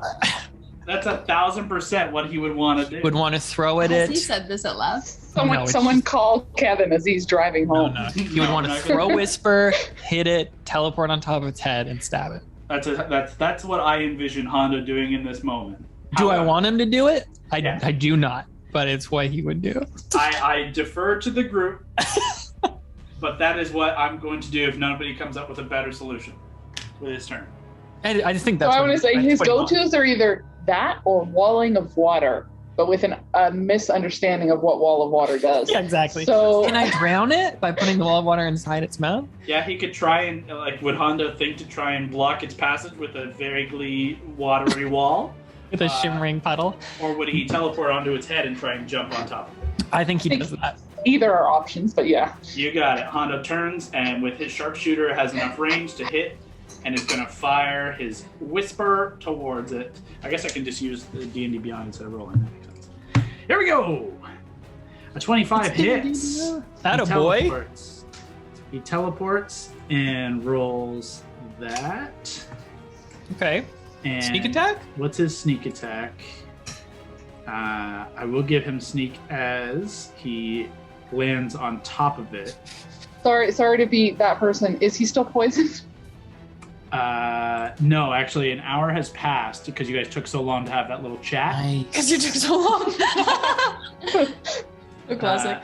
Yeah, it actually worked out to your benefit that you talked so long. That's why we did it. 66 sneak, Yeah, an we love it. additional 2d4. So 9 plus 27 is 36 points of damage. Nice. As Hondo jumps up on Whisper, says, "Finally!" and throws Whisper at this massive creature, teleporting. Does he do a psychic D6 or something like that, or is that only on a crit? 2d4. Okay. I am going to roll a dexterity check for Kev to see if he is able to swing up and land on top, or be a little precariously to the mouth. Come on, Hondo. Here we go. Oh, I guess I keep trying to roll my actual dice, but I may as well do it this way. That's a 14, so Okay. he's going to be kind of on the edge. I'm on the edge of a snake worm, and I'm hanging by a moment. There we go. Hondo. With his bonus action, he'll stab again with the blink dagger. Oh my god, this guy's really going for it. Do you think this guy's trying to make this his pet or like? He's gonna make a dick joke. For another 7 points Ew. of damage. Gonna be like, I'll show you a worm. Ugh. 7 is 43. I don't even want to think about that. Ever since we did that sketch, I just lives rent free. You know what I'm saying? Don't talk about the sketch anymore. It's so weird. You say that, and yet I think Lavender, the way you've described it, rewatching some stuff, you have like 50 drawings of Hondo in your book. Ever since that one sketch. One, yeah. Every back of a page that you give to someone has a sketch of Hondo on Don't it. look at that. Took a lot of practice, okay? Don't turn that over ever.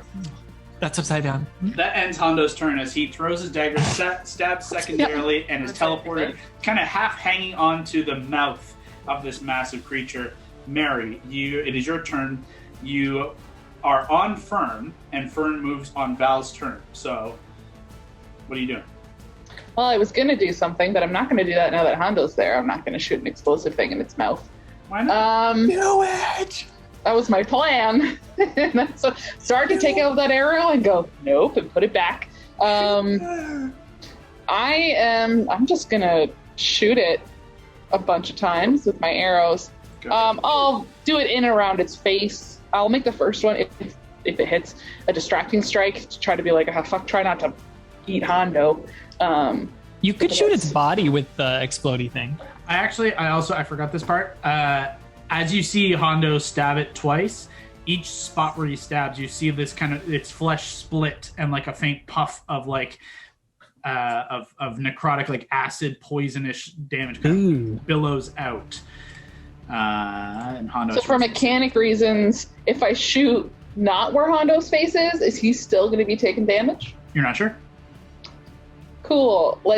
Okay, go to take out the explosive. No, put it back. Go to aim and then see that and be like, okay, maybe not that either. And I'll just aim lower down, not near Hondo. 15 plus. Oh, sorry, it's only 12 plus. Yeah, Oh god.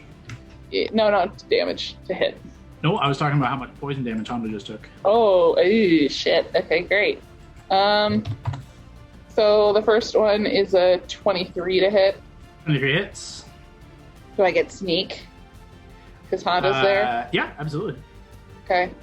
I will just roll damage on this. For my Hondo's a d8. That is... Okay, 14 plus... 14 plus 9, plus this is going to be a distracting strike, so it's another d10. Okay, so 23 already.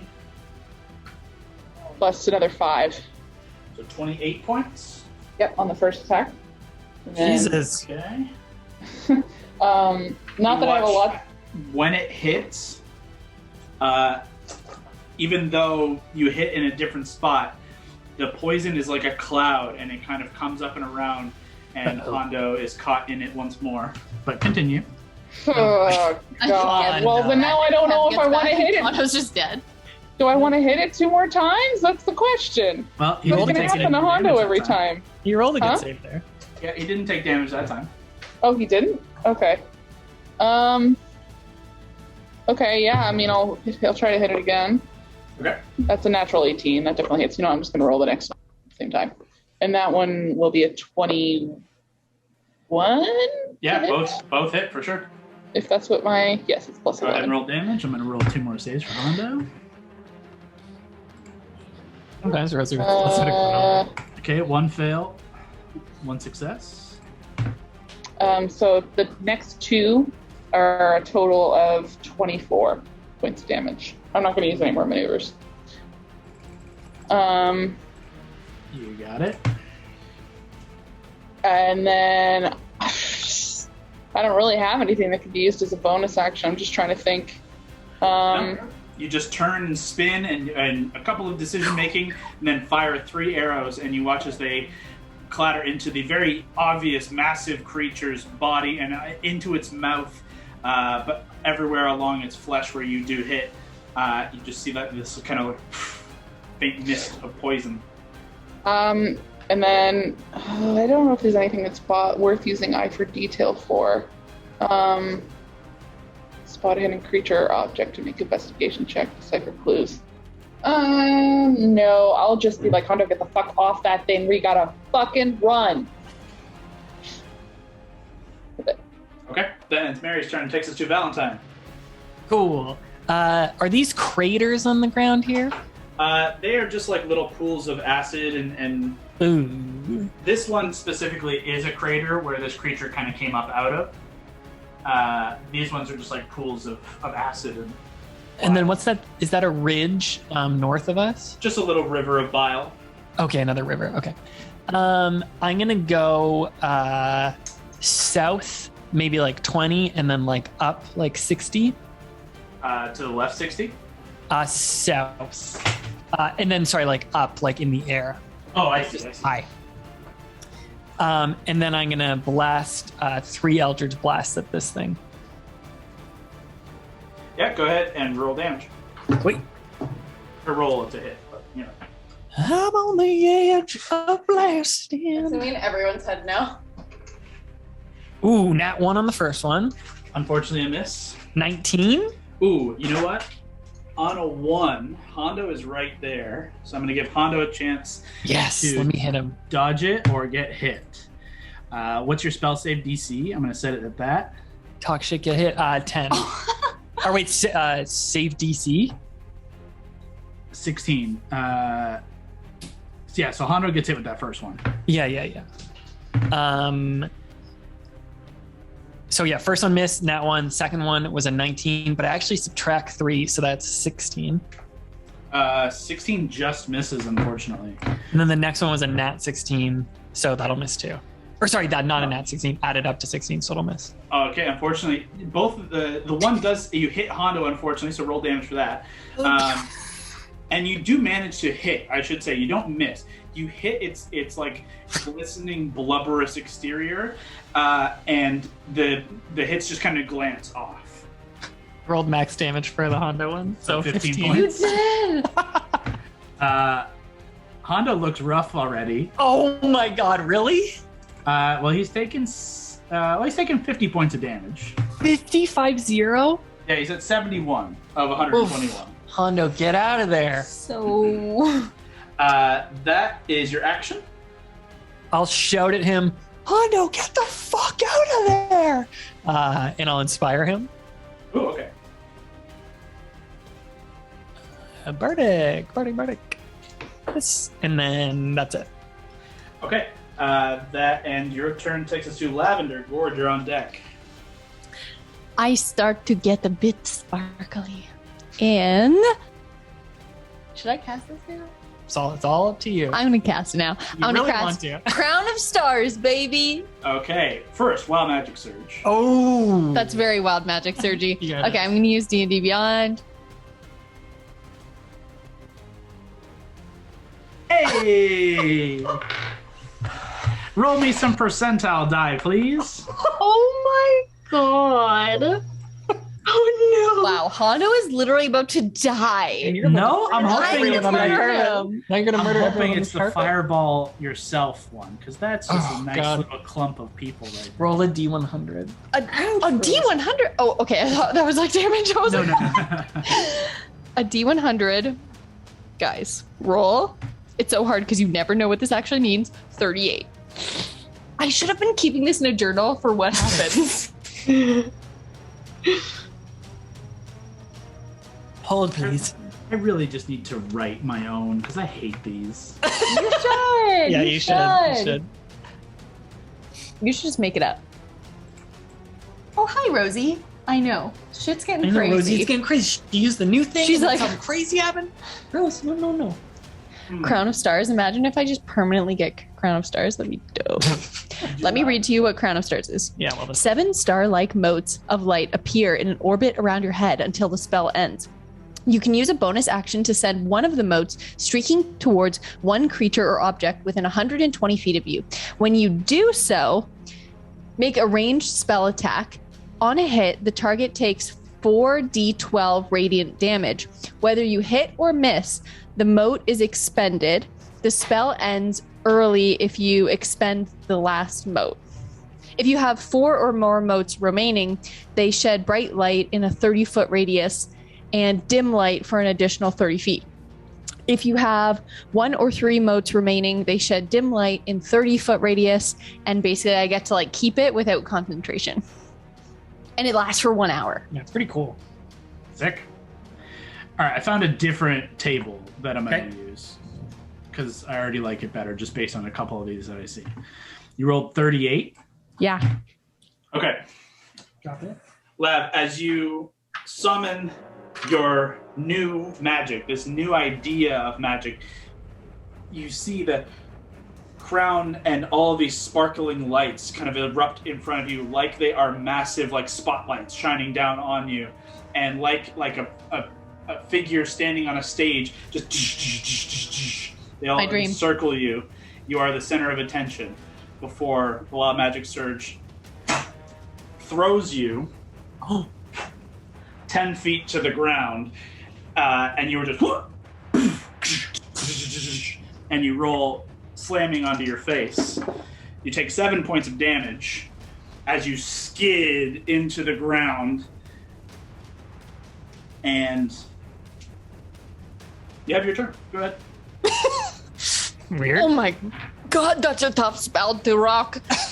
Okay, and then so I shoot one of them at Back. the big squiggly. The baddie. You roll over onto your back. It's now upside down, but it still pretty much looks the same. Go ahead and roll an attack roll. So yeah, it's Just just a 20? I think it's D20. It's What your is it? spell attack. So if you go to your Crown of Stars Oh. in your Oh, great. spells, there I should hit be a roll Can I just there. hit this? Yep. Motherfucking Fucking one again. Woo! 18. On another one, Hano's right Oh, no, there. that's a 7. It's a 7. Oh, 7. It looked like a 1. Sorry, it was a 7. Okay. Oh god. It's 18. 18 I was does like- hit. Go ahead and roll damage. Ooh! I don't want to wait for our lives to be over. 28. And that's Ooh. radiant, if that means anything. It does. As you hit with this radiant energy, where you strike, you watch the flesh just wither and die, and you kind of hit the side of the mouth, and it tears through. Like as you fire the crown, this ball of radiance, it's like a cannon shot, ripping through and charring the flesh behind. It is double damage, so 56 points of radiant damage. Oh my god, did you guys just see that? You gotta get out of there. You gotta get the fuck out of there. Yeah, I like try to get out of there. Well, it's half move to Head stand. up. Yeah. So you're now standing. Do you just want to move like 15 feet away? Yeah. You got it. I would say you can't get back on the carpet just yet because that would take way more movement. But you're currently beside the carpet. If I already have these orbs in action, could I use that as like a bonus action on a future turn? Yeah, that's how it works. Isn't that dope? You've got 7 or 6. I don't know how many there are. 6 now, yeah. You've got 7 at the first, and then every turn as a bonus action, you just keep firing it off. Just one question: is it concentration or no? No. No. Great. Then you're good. 1 hour too. That's so cool. Yeah, but I'm basically glowing. So But you're a glowing I'm target. like, Beacon hi. of light. Yeah. Okay. Great. That ends Thank your you. turn and takes us to Gord. Gord, you're on the back of the carpet. What are you doing? Oh. Hi, Rosie. I shall cast Finger of Death. Okay. I assume it's the creature. Go ahead and roll damage. And it's a Constitution save. 55. Woo! Is it a con save? Yes. Okay, it does save with a 21 total, unfortunately. Damn. But 55 points of damage reduced to 26, and unfortunately reduced further as this creature is one with death, and consuming the undead flesh is a little hardier to necrotic damage. So unfortunately, it's even more resistant. So it reduces that to another 13. But it's still getting hit. That's your action. Do you want to stay on the carpet? I'll move to the ground. Okay. Gord hops off beside Lavender. Do you want to move anywhere from there, or just stay and hold that position? I'll just stay there. You got it. At the end of Gord's turn, it's the worm's turn. Oh boy, what's it gonna do? What can it do? That's a good question. It can do some stuff. So, let's see.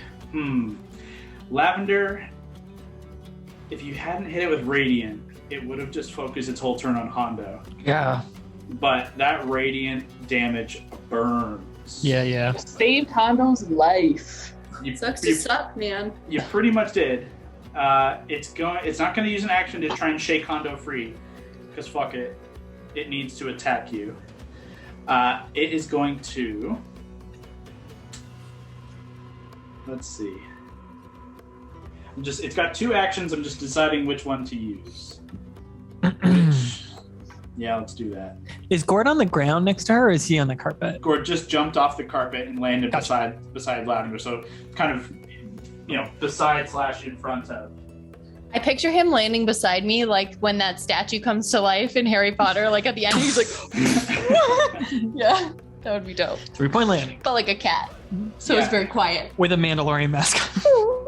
It's not going to focus at all on those of you who are flying, because now there's 2 targets on the ground and 1 on its face. So it's going to fire. Ugh, I want to put both of these at Lavender. Well, it Fires 1 at least. See what it It does. charges forward, and as it charges forward, just like the ground beneath it is just rising and quaking up. I'm just gonna move back a little bit. Yep. As it rockets forward, you see from within the mouth, you see all of its teeth, like the round layers of teeth, constrict, and then from its esophagus, you just see a stinger fire through the mouth, I'm gonna put this at Lav. Oh, scary. Like a lamp. Oh no.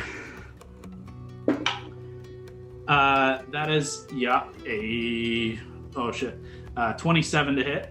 That'll do. That'll do, donkey. I'm gonna need you to make Constitution saving throw. Okay. She rolled a 1 and then she rolled a 20 because she's very wise in this scenario. 30. Yeah, you save. But still. Not 20, baby. Not 20. I should be like this.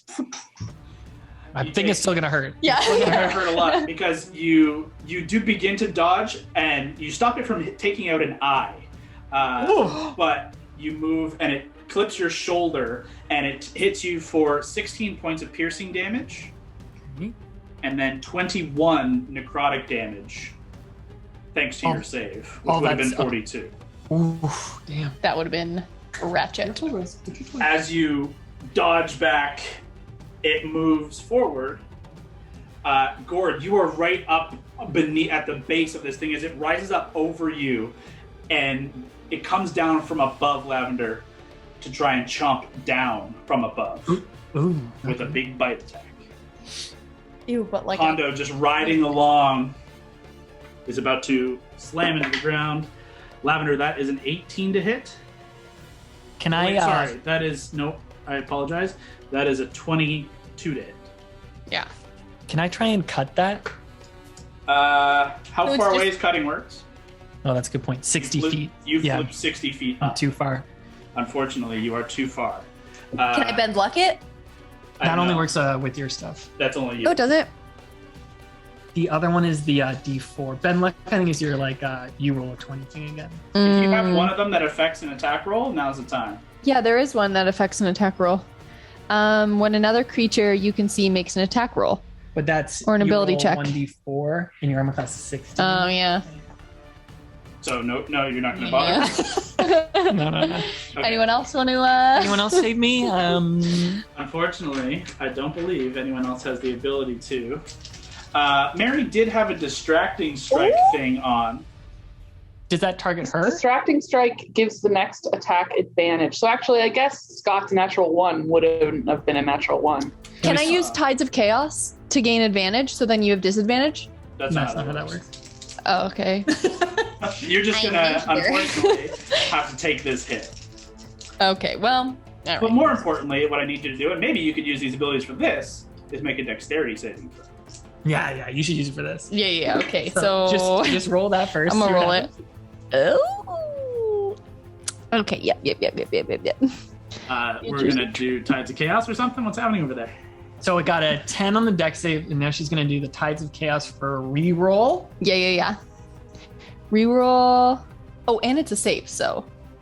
Ooh, and it's lower. So what's the total on the dex save? It would end up being. This one. Yeah, It but, already did it for you. but it's plus this too. Because so I got 8. Wow. Okay. Or else I would have got 11, so. Fuck. Let's see. I need to make Hondo do a dex save real quick here because this is going to impact him. He has a Natural 1. He does have the. Doesn't even matter. Fuck him. Yeah, the inspiration isn't going to help here. No, not with this. Okay, so Lav. First things first. Yep. You take 19 points of piercing damage. This is gonna hurt. Well, You are you guys watch as this creature, like I say, rises up and comes up over Gord, and it just stretches this like worm maggot-like body, rises up and over, and comes down from above, and just bites down at Lavender, and it slams into the ground. In the bite, Hondo is thrown from the creature as it impacts into the ground, and he is prone. And as the creature pulls up, Lavender Right in is this not creature. Hold on. not there anymore, as you see Lavender's feet just whoosh into the creature's mouth. You've been swallowed by a Can I action back if someone hits me? Can I action back? No, you gotta We're wait your gonna whole see turn. what happens here. Yeah, you gotta wait. Don't my orbs explode? Let's see. At the end of the creature's turn, Lavender suffers a little bit more necrotic damage. Just a little bit, 50. Just 3 more points. Okay. And something else happens. Okay. Lav, as you are suddenly swallowed, you are restrained, you're blended, and you can just feel the thousands of teeth kind of rip through you, and you are just shoved into this tight, like the muscles are constricting, and it's wet, it's cold, it's fucking disgusting. It stinks in here. And you can feel like hundreds of tiny little things moving all over your body. Just if you had light, and then you're thankful you do actually have a lot of light, you're almost blinding yourself. You can see within this creature's body thousands of maggots. These little grubs, these rock grubs are roiling over your body and into your face and trying to bite you. Gross. Try not to bump. Let's see. How many are going to attack you? Oh, gross. Bad day. Bad day. Bad day to pull a 7 Wow. spell. Cool Those are spell, though. high rolls. A 16 and an 18. 16. I have 16 armor class. Okay, so both of them hit. Oh. You take. You only take 3 points of damage. Okay. Yeah, that'll end its turn. Great. Just my little feeties. You are deep within its mouth. They no longer see your feet. You have Like been a lump. officially swallowed in. That'll take us to Allie. Okay, I would have seen that, right? Oh yeah. I know I'm driving. Okay. Oh yeah. Okay. And if I can't do it, that's fine. Can I fly the carpet up to its head Yeah. and then bash it in the head with my hammer to kind of unlodge her, or at least not just kind of stun it? And is it too late to rage? No, you can absolutely rage on the way She up. would have been furious that her bestie has been taken. So You rage on the way up, flying the carpet and just conjuring up the rage, pulling your hammer out, and you get up to its head as it kind of pulls its head out. Just you just going ahead and attack. all right, and I'll be like, let her go. I rolled a natural 20. All right. Nat 20! Good job, Raleigh. This is like Game of Extremes. Yeah, highs and lows. Yeah. So that's what is that? 31 to hit. Good Yeah, it gracious. certainly hits. Certainly Okay. hits. I had a girl brawl. Woo-hoo. This pregnancy dress is giving up on We are not pregnant, by I'm the way. not We are not pregnant. Hold on, just doing some math. Nice breeze. Yeah. Yeah. 24 damage. Woo, that's doubled. Oh, I did not double that. So Double those dice. take away your modifier and double whatever you had on the dice. I just feel the vibration inside. So double each dice individually? So double what did you roll total? So I rolled Like I rolled 18? I rolled a 6, a 3, a 7, 16. and then I had my rage. Okay, which is so 8. 16 is 32, Yep. and then your rage is 8, so 40 points. Okay. You got it. Holy. Okay. As you strike down with your first hit, just the fury, you just collide with it, and you watch as whether there's a skull or something caves where you hit. This thing is looking very hurt very quickly. Whew. Bless. Finish her, Brawley. Yep. I'm gonna do another one. Save your friend. And that one is only 17 to hit. Just hits. Oh. Okay. Hit math scam. Maths. So I rolled a 4, a 1, a 3. Well, these are And not then double, my so rage. just your total. So 8 and 8, 16? Yeah. 16 points. It's still clinging, but it looks very hurt. And you can just see several of its open wounds, and where you've collided with your hammer, it's like broken in, like it's busted open, and you can see through to the teeth within on the side of its head. It's almost dead, but unfortunately, you do not have the strength to continue this turn unless you want to move any further. No, because then that'll give him an opportunity. So I'll just kind of stay there. You got it. That takes us up to the top of the turn with Hondo. Hondo, this Hondo fucking guy. stands. What's Hondo gonna do? What is Hondo gonna do? He would attack again. He would just throw again. I'm just debating whether he would try and teleport. Probably not this time.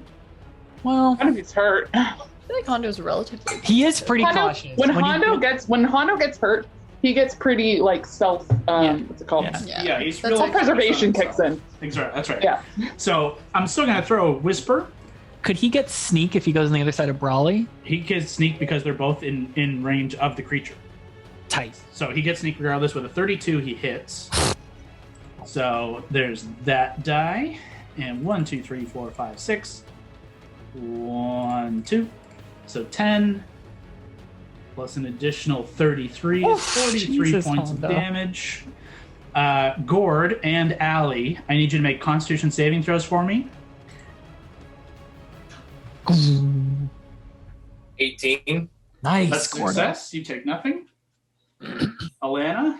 21. That's There you success. You go. take nothing. As Whisper pierces into the creature's like just above Gord's head, it pierces in, and you watch as it like sinks past the flesh, and you don't see the blade anymore. But Hondo feels it return to his side. Gord, I need you to make a Dexterity saving throw now. Oh boy. Come on, Gordon. Spry like a cat. I'm going to use luck on that. Okay, It was a 4 for the first one. here we go. Wait, sorry, I'm just checking something. I just remembered I have something. I have something. Is it a dexterity saving throw? That's correct. Can I use my ring of evasion? Absolutely, you can. Fuck yeah, you can. That's dope. I forgot all about it. That's the perfect time to use a ring of evasion. As Gord, you just narrowly move out of the way as its body slumps Oh, and slams into the ground, spilling guts and just spewing as you move out of the way. Hondo, just directly in front of him, this just torrent of bile, half decomposed flesh, and hundreds of these tiny little maggots. Hondo just kind of backs away. Does Lavender get barfed out? where's Lab? Do you want to do your thing? I'm gonna teleport out of this bitch With what? with Dimension Door. You got it. Lavender, you pop up out. You're alive. Before you do, wild magic surge. Fuck. Can I just have like maggots just coming off me as I'm flying out of this? Oh, it's 18. Yeah. Okay. Fuck, if that had been another one there. Lavender. Where do you want to teleport to? On top of the carpet. You don't know where that is. Yeah. Ooh. Then she goes back to where she thought the carpet was and lands 10 feet in the air. Oh, You do the 10-foot thing again. Yeah. If your instinct was to go to the carpet, would you still think the carpet is where it was? Oh yeah, I think I just would be so consumed with what was happening to me. Yeah. I honestly think I would just try to go to the carpet. I think that makes total sense. Yeah. And unfortunately, you It take is 1 not. point of damage. As How many you points? teleport and just one. You teleport and you fall, but you land, and you guys see, actually kind of near where Hondo is, like 10 feet north of Hondo. You see Lavender just covered in mucus, bile, and hundreds of maggots that are still moving and squishing around all over her body. Use some. I'm just laying there. Use prestidigitation. I can't get near you. I'll throw up. If you just lay there, they continue No, to they're bite gonna get you. They're gonna get you. Okay. Stop, drop, and roll or some shit. I mean, one of them does get a turn to bite you anyways. The two that are, they both miss, 15 and 9. They're trying. I don't think that's like a cleaning. Yeah, oh, yeah, it's yeah. clean. I'm going to just start casting the shit out of prestidigitation. It's just cleaning your Because shit it's like off. 1 cubic foot. Yes, So I'm that- just... Yep, absolutely. You begin to kind of just magically expunge Once this. they're gone, I cast it horrible- again to make myself smell like lavender.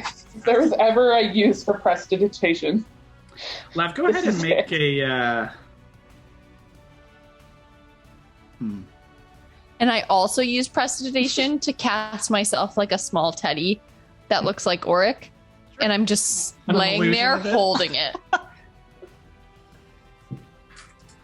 Lav, go ahead and make a perception check for me. Oh, of course, it's that one. Oh, -1. Perfect. Oh, that's not that bad. 14. Okay.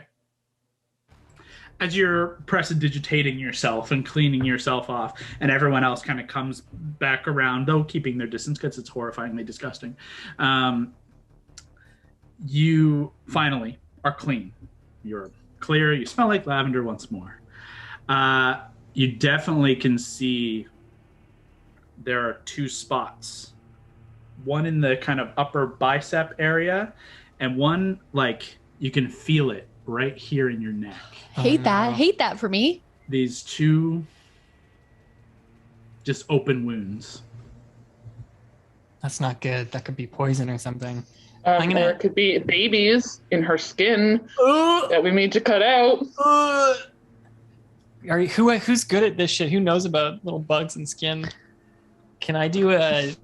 First, I want to heal her. If someone wants to do like a survival on her wounds or something. Can I do my It own would be a cure medicine wounds? check. Yeah, you guys can heal up. At this point, the combat is over. The creature Okay. is dead. How hurt is Hondo? He might need some. Hondo has taken 50 points of damage. He's currently 71 of 121. He would cast a little bit of healing on himself for sure. So I'm going to go ahead and do that for him. I'm going to do level 3 cure wounds I'm just going to do it on... first for him. I'm going to do level 3 cure wounds on Lav. Oh, that was really good. So that's 24. Wow. Oh. Wow. And I'll do a level 2 cure wounds on you. Not as good. 13. Still wow. Hondo's Hondo, what are you at, pal? 76 of 121. He only healed himself for 5. Not great. I'll Yeah. give Hondo a level 3 cure wounds. I'm going to 5th level cure wounds myself. Shit, damn. only 16 for Hondo. Okay. That helps. 37. Oh wow, you should be full. He's at 92 of 121. You can always convert sorcery points too now to spell Oh, yeah. slots if you wanted to do that. Yeah, I think it will.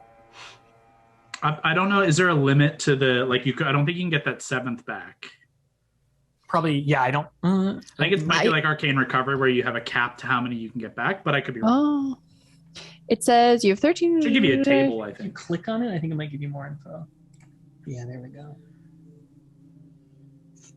No higher than level than 5th. Cool. You can transform unexpended sorcery points into 1 spell slot as a bonus action on your turn. The creating table shows the cost. So if you scroll down, so a 5th would be 7 of them. You want to do it? To get a 5th back? You might as well.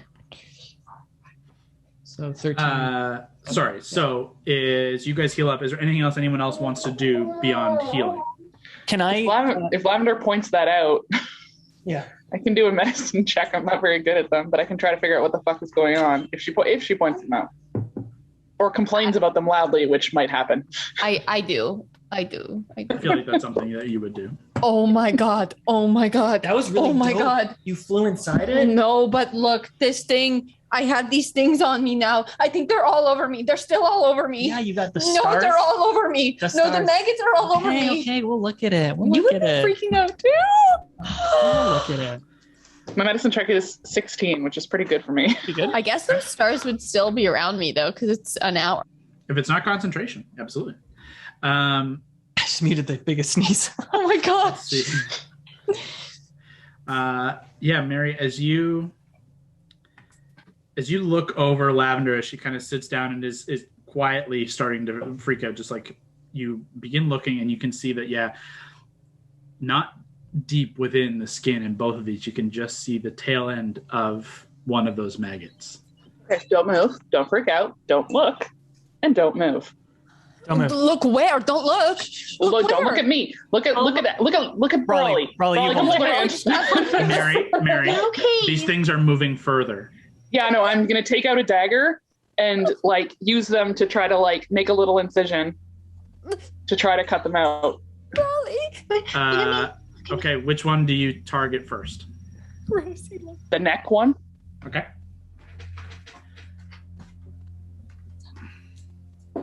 If I see that they're moving quickly, I'd call over Hondo to do the same thing, unless he's healing himself and busy. They are trying to burrow. Yeah. Deep. Hondo, arm now. Cut this out. What was your medicine check? 16. Hondo did not roll as well, Yeah, he has my Bardic. which is D10. D10. Mhm. Wow. only a 1, unfortunately. So Hondo! six on the die, Oh, Hondo. 10 total. It's not bad. Not horrible. I would have pointed out to him where it was, but yeah. It doesn't. It's the efficiency. Pardon me. Of how quickly this can happen. Just trying to remember everything I ever saw my dad do. Mary, you dig in with your check and you're able to get the majority of this one out, and you cause Lavender 6 points of damage as you're carving in, and it requires you to basically scoop and carve with a dagger into this wound, and it's incredibly dangerous in her neck that you're focused on. You carved 6 points of damage, and the head is still. You pull it out, and you've got like 3/4 of it. The head is not there. Hondo does the same. Hondo gets about maybe 1/4 of one pulled out and deals another 6 points of damage to Lavender. Track that damage. It's a 12 total. Another 6? Yeah. Okay. I would call it to Valentine and be like, magic hand, get that shit out now. Okay. It is too small to use Mage Hand. That's okay. I just put Mage Hand up to see you. I put my hands on her. Let me just see this. I don't want that one. Sorry, I just want to do this one. Mary, with your medicine check, I'd also say, actually, this is perfect. As you're just focused, you're purely thinking from a combat medic perspective. You're thinking in the field, rushing, cut it out, get it the fuck out. However, as you take a minute, as you call Valentine over, you know that these are better treated by cauterizing and killing with fire. You burn away the thing that's trying to burrow, and then you cauterize the wound. You understand that should you use fire, this will work, but it's going to hurt. Okay. I'll pull out a arrow, metal-tipped arrow, and I'll say, Lav, don't think. I need you to heat this now. Because I know she has fire stuff, and I don't know off the top of my head. I'm like not does. looking at her, and I just make a fire bolt in my hand. It's a flash of fire that does shoot off in a direction as Mary kind of points your arm away from people. But Mary, you kind of catch the tip of your arrow in her palm, and you do see it turn red hot. And I'm just going to stick it in the wound, the pointy end in. Roll a d6 for me, Mary. Okay. Oh no, you do the same. My day. Oh, this sucks. Lav, do you light off another firebolt? Yeah. I'm like lighting them. This is a cantrip. I'm just like. You suffer another 5 points of fire damage as I rolled a 3. You suffer 3 more, so 8 total more points of damage as between your two friends, daggers and arrows piercing into you to help. It's managed to burn away these rot grubs that would have otherwise burrowed into your heart. Oh, just like it's the kneel on the chest and arm holding down the other arm. Thank God. Just trying to. That. It hurts, but you're okay. I'm helping. I will level 1 cure wounds, sir. Pact magic. Okay. That is 10. I mean, I'm pretty good, Okay. to be honest. You did so good. I'm sorry the end of that was so bad. The cool star thing was dope. And when it swallowed you, it was really cool too. I don't know about today. I don't think I'm going to write about today in my journal today. Yeah, I wouldn't draw this part. It was really gross. I just shoot off one of those stars into the sky. No, don't do that. Don't waste it. Don't waste it. I do it. It's happened. like a flare of radiant light. I mean, that's showing everyone that we're here. We should go. As you guys begin to pick up, past this point, you guys have made your way fairly well through this, the rib cage kind of valley. And as you kind of rise up to where the neck would be, there's a faint slope up. And another 5-10 minutes later, you guys can see, and within 10-15 feet of you, the immense blade that is embedded from right shoulder across the neck all the way up to the head rises up away like a massive kind of railless bridge of sleek metal. Metal? It's, yeah, like a metal blade that is 100+ feet wide. Can I bookmark one thing before you go too quick into this? Mhm. How hurt is Hondo? Does he need more from me, or is he He's okay? not too bad. If you want to give him another one, he's at 92 of 121. Okay, I'll give him one more. You know what? Actually, level. before you do, he would probably do it himself as well. He's got spells. No, let me do it for him because I got so many spells. You got it. Do it up. You did hit him, to be fair. I did. So 9 to him. Okay. That pulls him back to 101. So he's down Okay. 20, but he's above 100. It's 1 health below me, so that feels just right. Just right. That's comfortable. Yeah. As you quickly tap him and you guys make your way ahead a little further, you see the blade acting like a bridge up to this goat-like skull. You see a mountain of bone that is bisected by the blade of a god. At the point where the blade and skull connect, just beneath the right eye cavity, all of you, even the least perceptive of you, can see there's a faint green glow that is kind of undulating, visible through the gloom from within the right eye cavity of this skull. Polly, do you see that? Do you see that? Okay, last time we walked into like the remains of some sort of undead monstrous titan. It was a trap, and Hondo tried to fuck a mind flare. So let's not get fucked here. Do you want me to send one of the globes in? No. Two? No. Let's None of watch. Let's let the narration continue as we watch this. There's one point of order. Lavender is a glowing beacon of radiant light. Keeping that in mind. If we tried to put like a hood on her, okay. It just exists outside the hood. I would love that scene where you put it on and it works, and then it's like, ooh. Fuck. Also, can I just note that I'm like touching these scars, and obviously it has bothered me so much, I shape change into being normal. Smart. Sure, no problem. Nate appreciates. Yeah, Nate's been like laughing this whole thing with Lavender, He actually. loves this stuff. He's playing with toys and laughing to himself.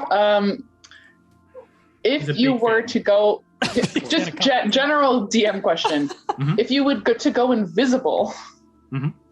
just like your spells and stuff, like it's not casting a spell, the spell is just up. The spell would not be invisible. The spell...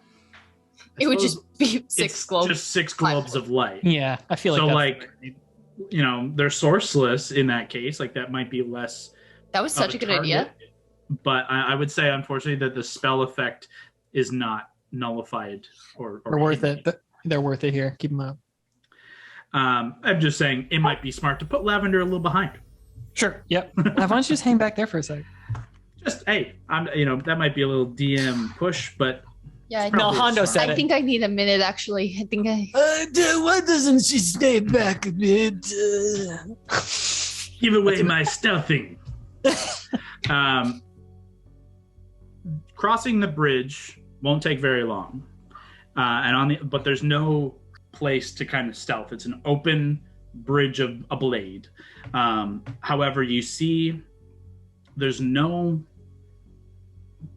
creatures, and even the gloom and like the fog has kind of dissipated from this area. It's the most clear area it's been. Even the air is a little it's like almost like the air during a rainstorm, and like the ozone is in the air of a lightning storm, a thunderstorm brewing around you.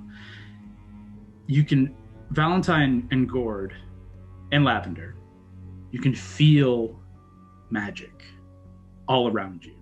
You can feel that this place is... You've heard tell of arcane ley lines and, you know, ancient druidic circles that have natural arcane power. This is the most potent source of arcane power you've ever been close to. You can feel it in the air. For those of you who are unarcane, you can feel like it feels something different, though you just don't have the source to kind of like direct, like, yeah, this feels magic. It just feels ominous, really. Does it feel... Sorry to interrupt. Does it feel evil or does it feel that magical? There's no alignment to the feel. Okay. The area around you looks and feels evil, but the feeling doesn't make you feel evil. Red. But its proximity doesn't give you happy, warm, and fuzzies, you know? Mm-hmm. So you guys have this kind of bridge of the blade. Obviously, you don't have to walk across it. You have your own abilities to fly and do whatever you want to do. However, it seems like there is something in this cavity that is glowing green. And one last thing before you guys continue. Gord, while you feel this arcane ozone, you always have that sense of Orcus right in the back of your mind. Like he's always there as part of your pact, watching, breathing on the back of your neck. That heavy, fetid breath of a massive beast. As you kind of get, not even like there was a certain point that you walked to and it stopped. Almost like turning a channel or a TV off. That sense is just gone. And you have just quiet. You just start fucking bawling at all the things you've done. What do you do? Walking across this blade's kind of scary, but we could like hover over it. Mm-hmm. Ooh, well, yeah, it's an interesting question.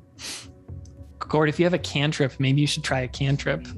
Leah said, do you still have magic? You could just see if your magic still works here.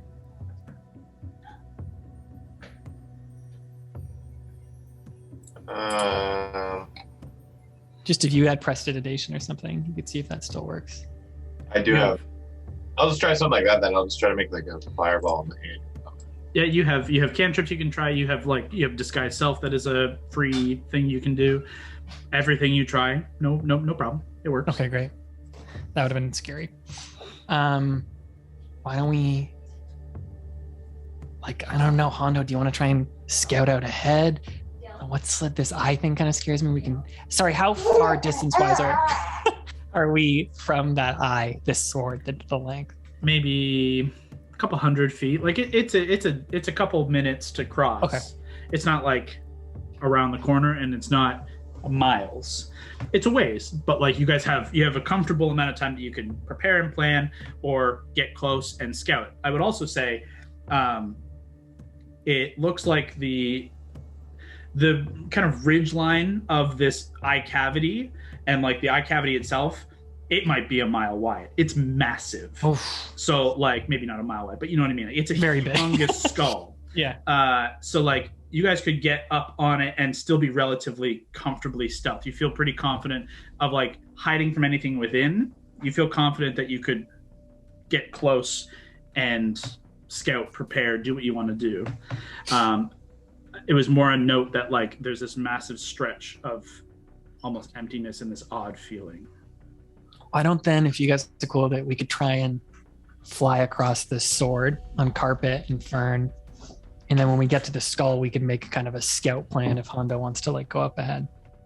What about trying to fly? Sorry, Nate's being really loud.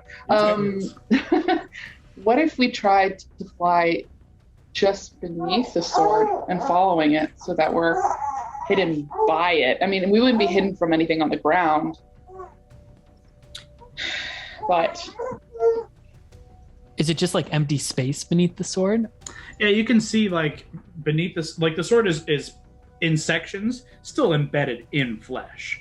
There is a section from kind of the shoulder to the eye where there would be a space that you could fly underneath. So that would work, but there would be a section where you'd have to get to that section, fly underneath, and then circle back up and around to the eye. Totally doable. That's a cool idea. Lab's pretty bright right now. You always are. I'm always very You always bright. are very bright. But that's like a good idea to try and hide her a bit more.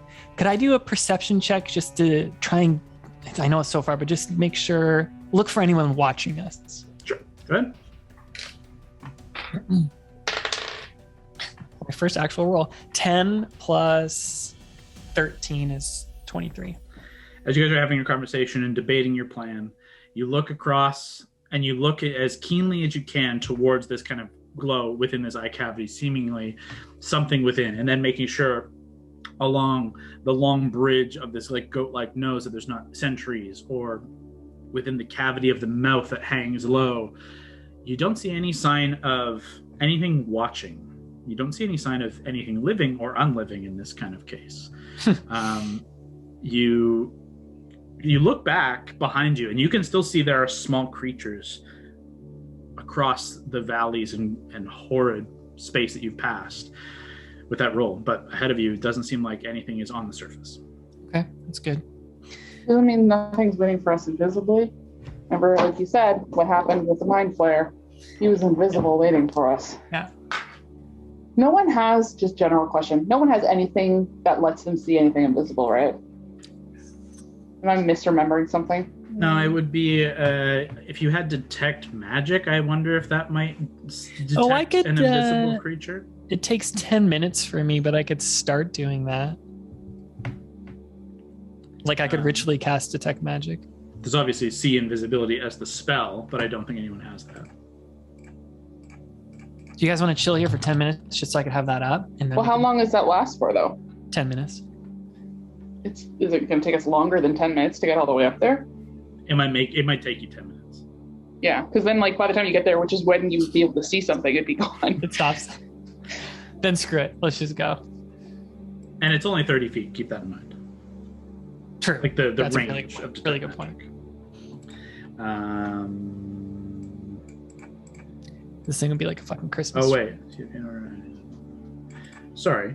I was just reading up the spell because I was curious. You can use your action to see a faint aura around any visible creature. My apologies. So it wouldn't have worked anyways. Ooh, what about this? What about this? I take out the Wayfinder Sphere. Brock, if we used the Book of Vile Darkness just to hold it near this, that used to belong to Carval, we could try and see if it could locate a creature, locate Carval, and show us where he is within 1,000. That's a cool idea. Keep one caveat to that. It's a good idea, but the item has to stay with the sphere to keep the effect going. So you could do it instantaneously and get an idea of if he's within 2,000 feet, which is the effect of the kind of the enhanced spell. Yeah. But then that would end. To maintain that effect, the book and sphere have to stay together. Yeah. And really, it's something that's supposed to like go inside like a slot, but I'd be okay with it. Is there anything else? I'm trying to think of like what else we got from the dungeon. That's like, did we get anything like not super combat important? Don't cry, Hondo. Whisper, Book of Vile Would have been Darkness. the crown, probably. The crown. Trying to remember those 5 pillars that the dude had, like that was in his like temple. There was half of Ali's spear, Valley's spear. my sword. Really, eh? Jeez, we got a lot from that. Wow. Hey, you guys spent a whole year in real life delving into a dungeon. I was going to give you a bunch of cool shit. The most terrifying year of D&D for me. Why don't we just try it with the book? Kyle, would you say he would have to unattune to that book, or could he still be attuned to it? No, as long as I would say Gord is the one who is Holding keeping within book and sphere together, and he's the one kind of detecting the spell, I'd be fine with it. And then one more question about it. Is that a once per day, or can it keep doing that? The sphere. Let me look it up specifically. Just because we've never used it. Yeah, absolutely. There it is. Wayfinder.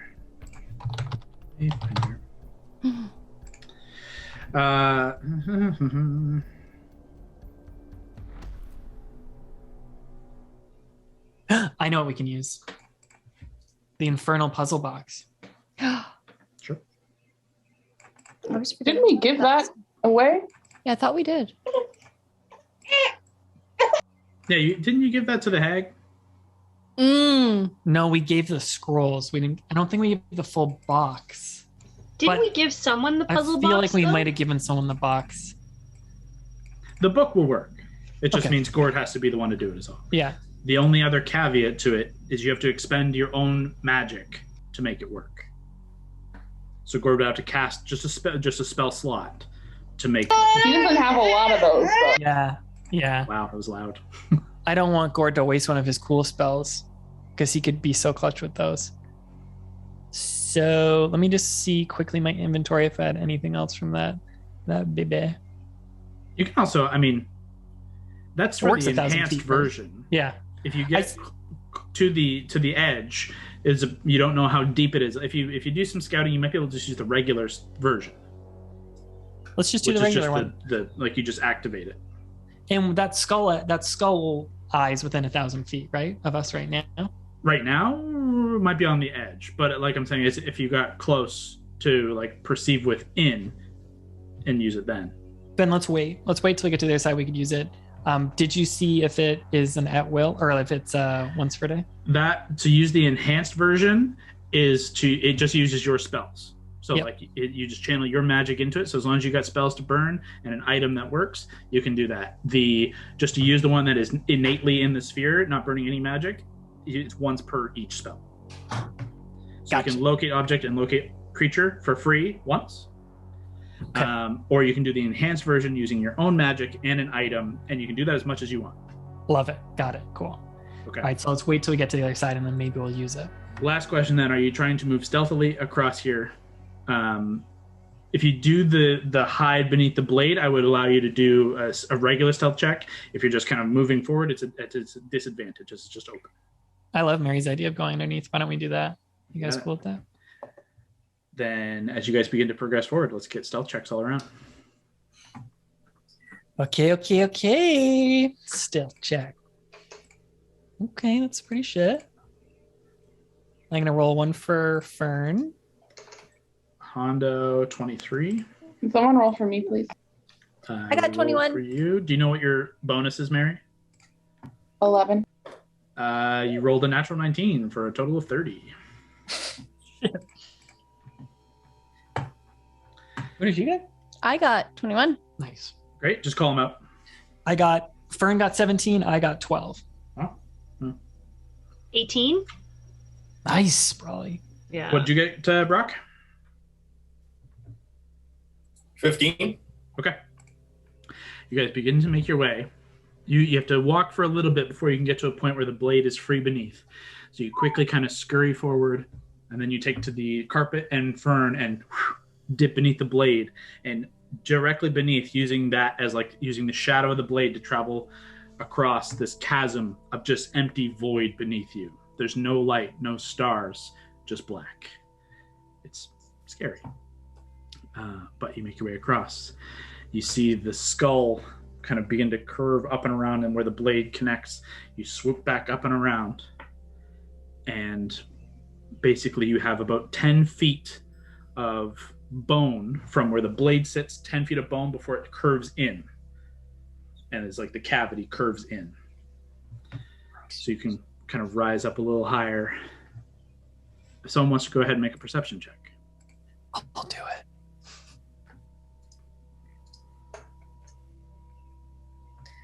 (21 minus 3), so 18.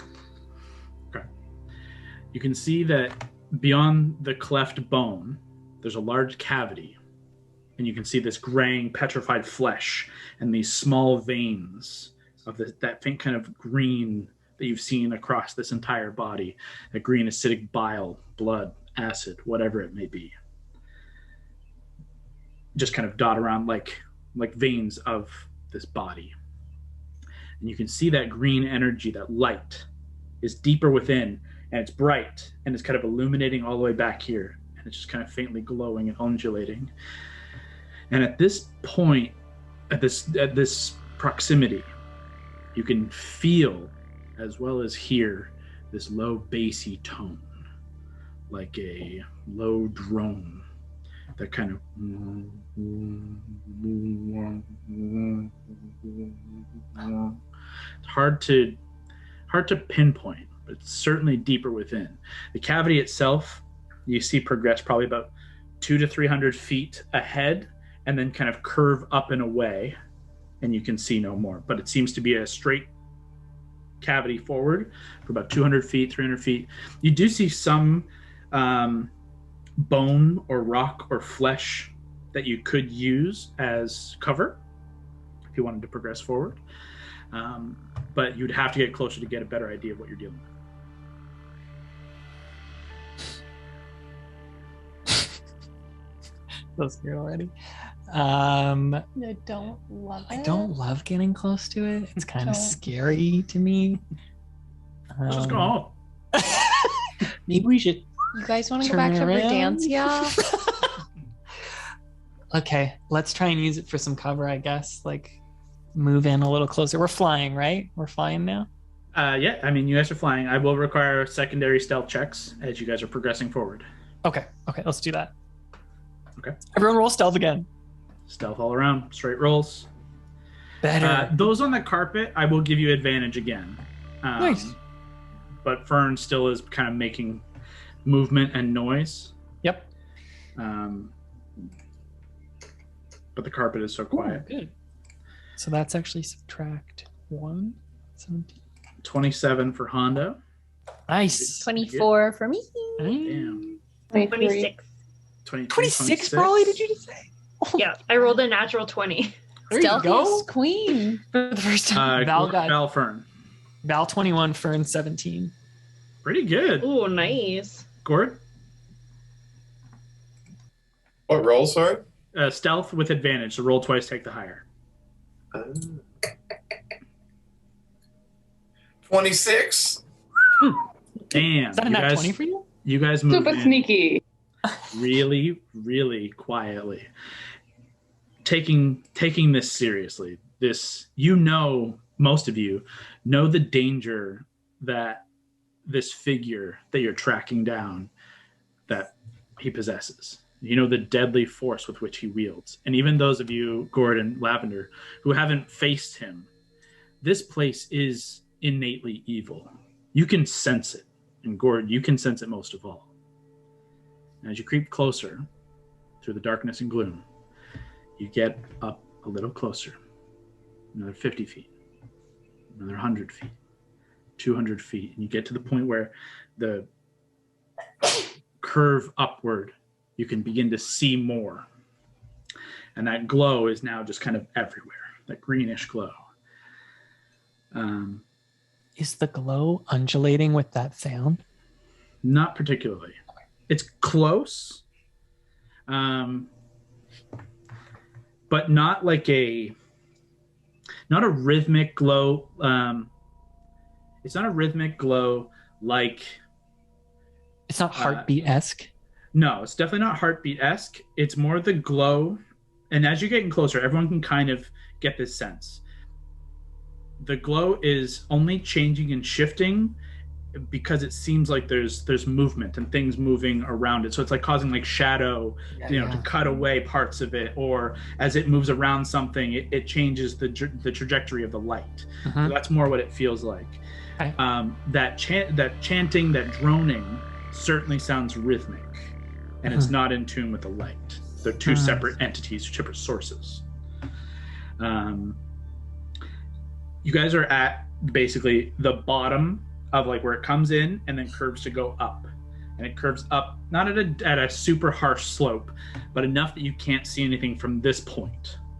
So either collectively you can progress stealthily forward again to try and get closer, or we could do a scouting to send one person to try and stealth up and perceive something more. So could we try and still stay stealth all the way up to the bottom of the skull thing and then go up for a stealth? Is that on the table? You guys are currently at a point where if everyone moves in, it seems like, actually, you know what, that's a fair point. At this point, like you're at the bottom of where it stops and it begins to rise up once more, the curvature of flesh and bone. You can see it opens up above at where it starts to curve up. It starts to open up here. So you can start Okay. to see like an open cavity. There's an open cavity or cavern. And you can tell that whatever is beyond is within 100, 200 feet. It's relatively close. To progress forward, if you all were to go forward, could put you right into whatever's here. You guys get the sense of what's happening. You've been in these kind of situations before. Maybe we just try and send Hondo on a stealth. I don't really feel like getting can close do to that that. thing.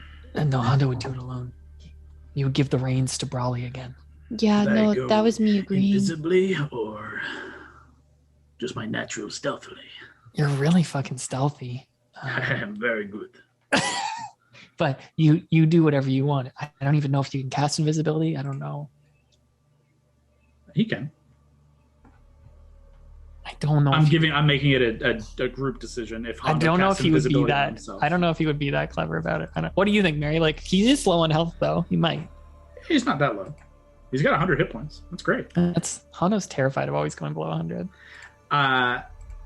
If you think no, if you think Hondo or if you think Kevin wouldn't use that ability, then he just is going to try and stealth ahead if that's the plan. Kyle, roll a d20. Evens, invisibility. Odds, no invisibility. It's a natural 20. Evens, baby. So he does invisible. Let's do it. Okay. Hondo, invisible, is going to stealth ahead at advantage. I'll inspire him too. How do you inspire? Okay. You can do it, Hondo! Your stealthy approach is suddenly broken entirely. Laugh, no! Your sinuses! Hondo. Niamh gave her life to bring you back to life the last time we fought this guy. But this time, we're killing him for good. Get in there.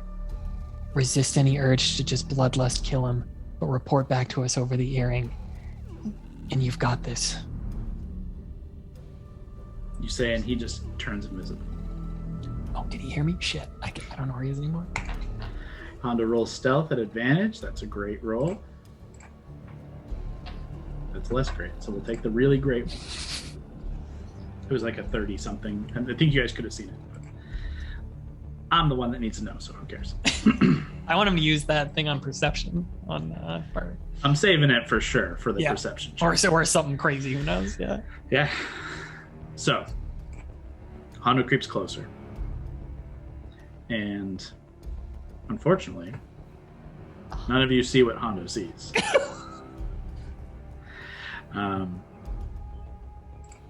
But for the purposes of narration, This narrative. Oh. Hondo creeps closer through the darkness and gloom. And it gives way as that light is kind of filling in the space, but he progresses silently and invisibly. He rises to the point, the apex of like the curve of this bone kind of slope. And invisibly, pretty confidently, kind of just walks out into it. Keeping himself as quiet as possible, trying to keep where he would be stealth if need be. But he's pretty confident. He just kind of walks in. And recognizes a humanoid that's floating before him. But what else does he see? Let's see. Okay. I'm going to throw the inspiration in as well. He rolled a 24, but I'm going to use the inspiration just to pad that up to a 28, which is really good for him. D10, right? Yeah, 4, but it's okay. 60 feet ahead of, I guess, from where you guys are sitting, it might be 160 feet. So like a slope up, and from where Hondo is, 60 feet ahead. He sees a humanoid who is certainly the Lich Carval. He's no longer wearing the tri-spired vile crown, but he sees a skeletal form draped in flowing gray and purple robes. They're tattered, but they're ornate. more ornate than the ones he was wearing when you first encountered him. And you see a new crown on his head, jagged and one made of bone. Trailing behind him with one hand kind of gently, like mage handing it along almost, his spell book floats a few inches above one hand, and his pages are idly kind of flicking. In the other hand, you see a rod of bone, possibly a large wand. The shaft of this is made of multiple vertebrae like a spine. At the top of it sits a humanoid skull. Whose? You're not sure? I didn't realize you'd be able to hear that. With It just kind of came out of my mouth. That's all that attention. Hondo would certainly feel fear, and I think anger at the return of this villain. And it would certainly be palpable. And in his heart of hearts, he wants so badly to just run up and stab him in the balls. But Carval is no longer his biggest concern. Hunched lazily, back against the wall at the end of this cavern, he sees the source of this faint green aura that is illuminating the cavern.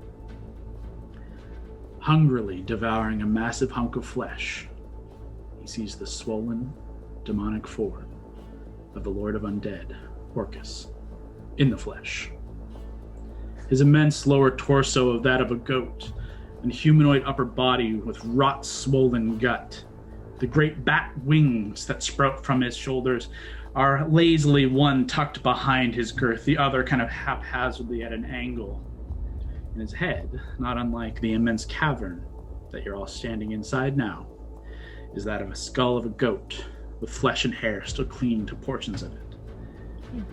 The pair, Carval and Orcus, are oddly quiet, though appear to be in deep discussion. Hondo also notices, around the cavern, floating roughly 30 feet or so up in the air, with a loose kind of semicircle ring, are 5 robed individuals, their hands outstretched, kind of reaching towards one another. Hoods hang low over their faces, but from their hands and their bare feet, he sees only gray flesh and bone, clear signs of undead. The low tone that echoes through the bone seems to come from their slack-jawed mouths. There's a pause as Hondo begins to pull back and return to the group. Still invisibly, he stands before you and gently tries to tell you he's there without making a big scene. And as he begins to kind of expel the information to warn you, there are 5 floating wizards or some undead creatures chanting.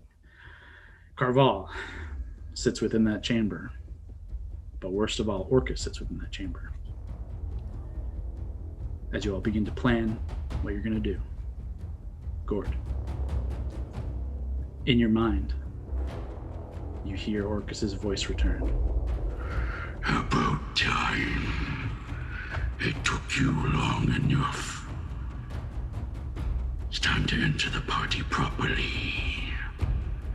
And I see you've brought dinner. Gord Dunsworth, it is time you break those final shackles.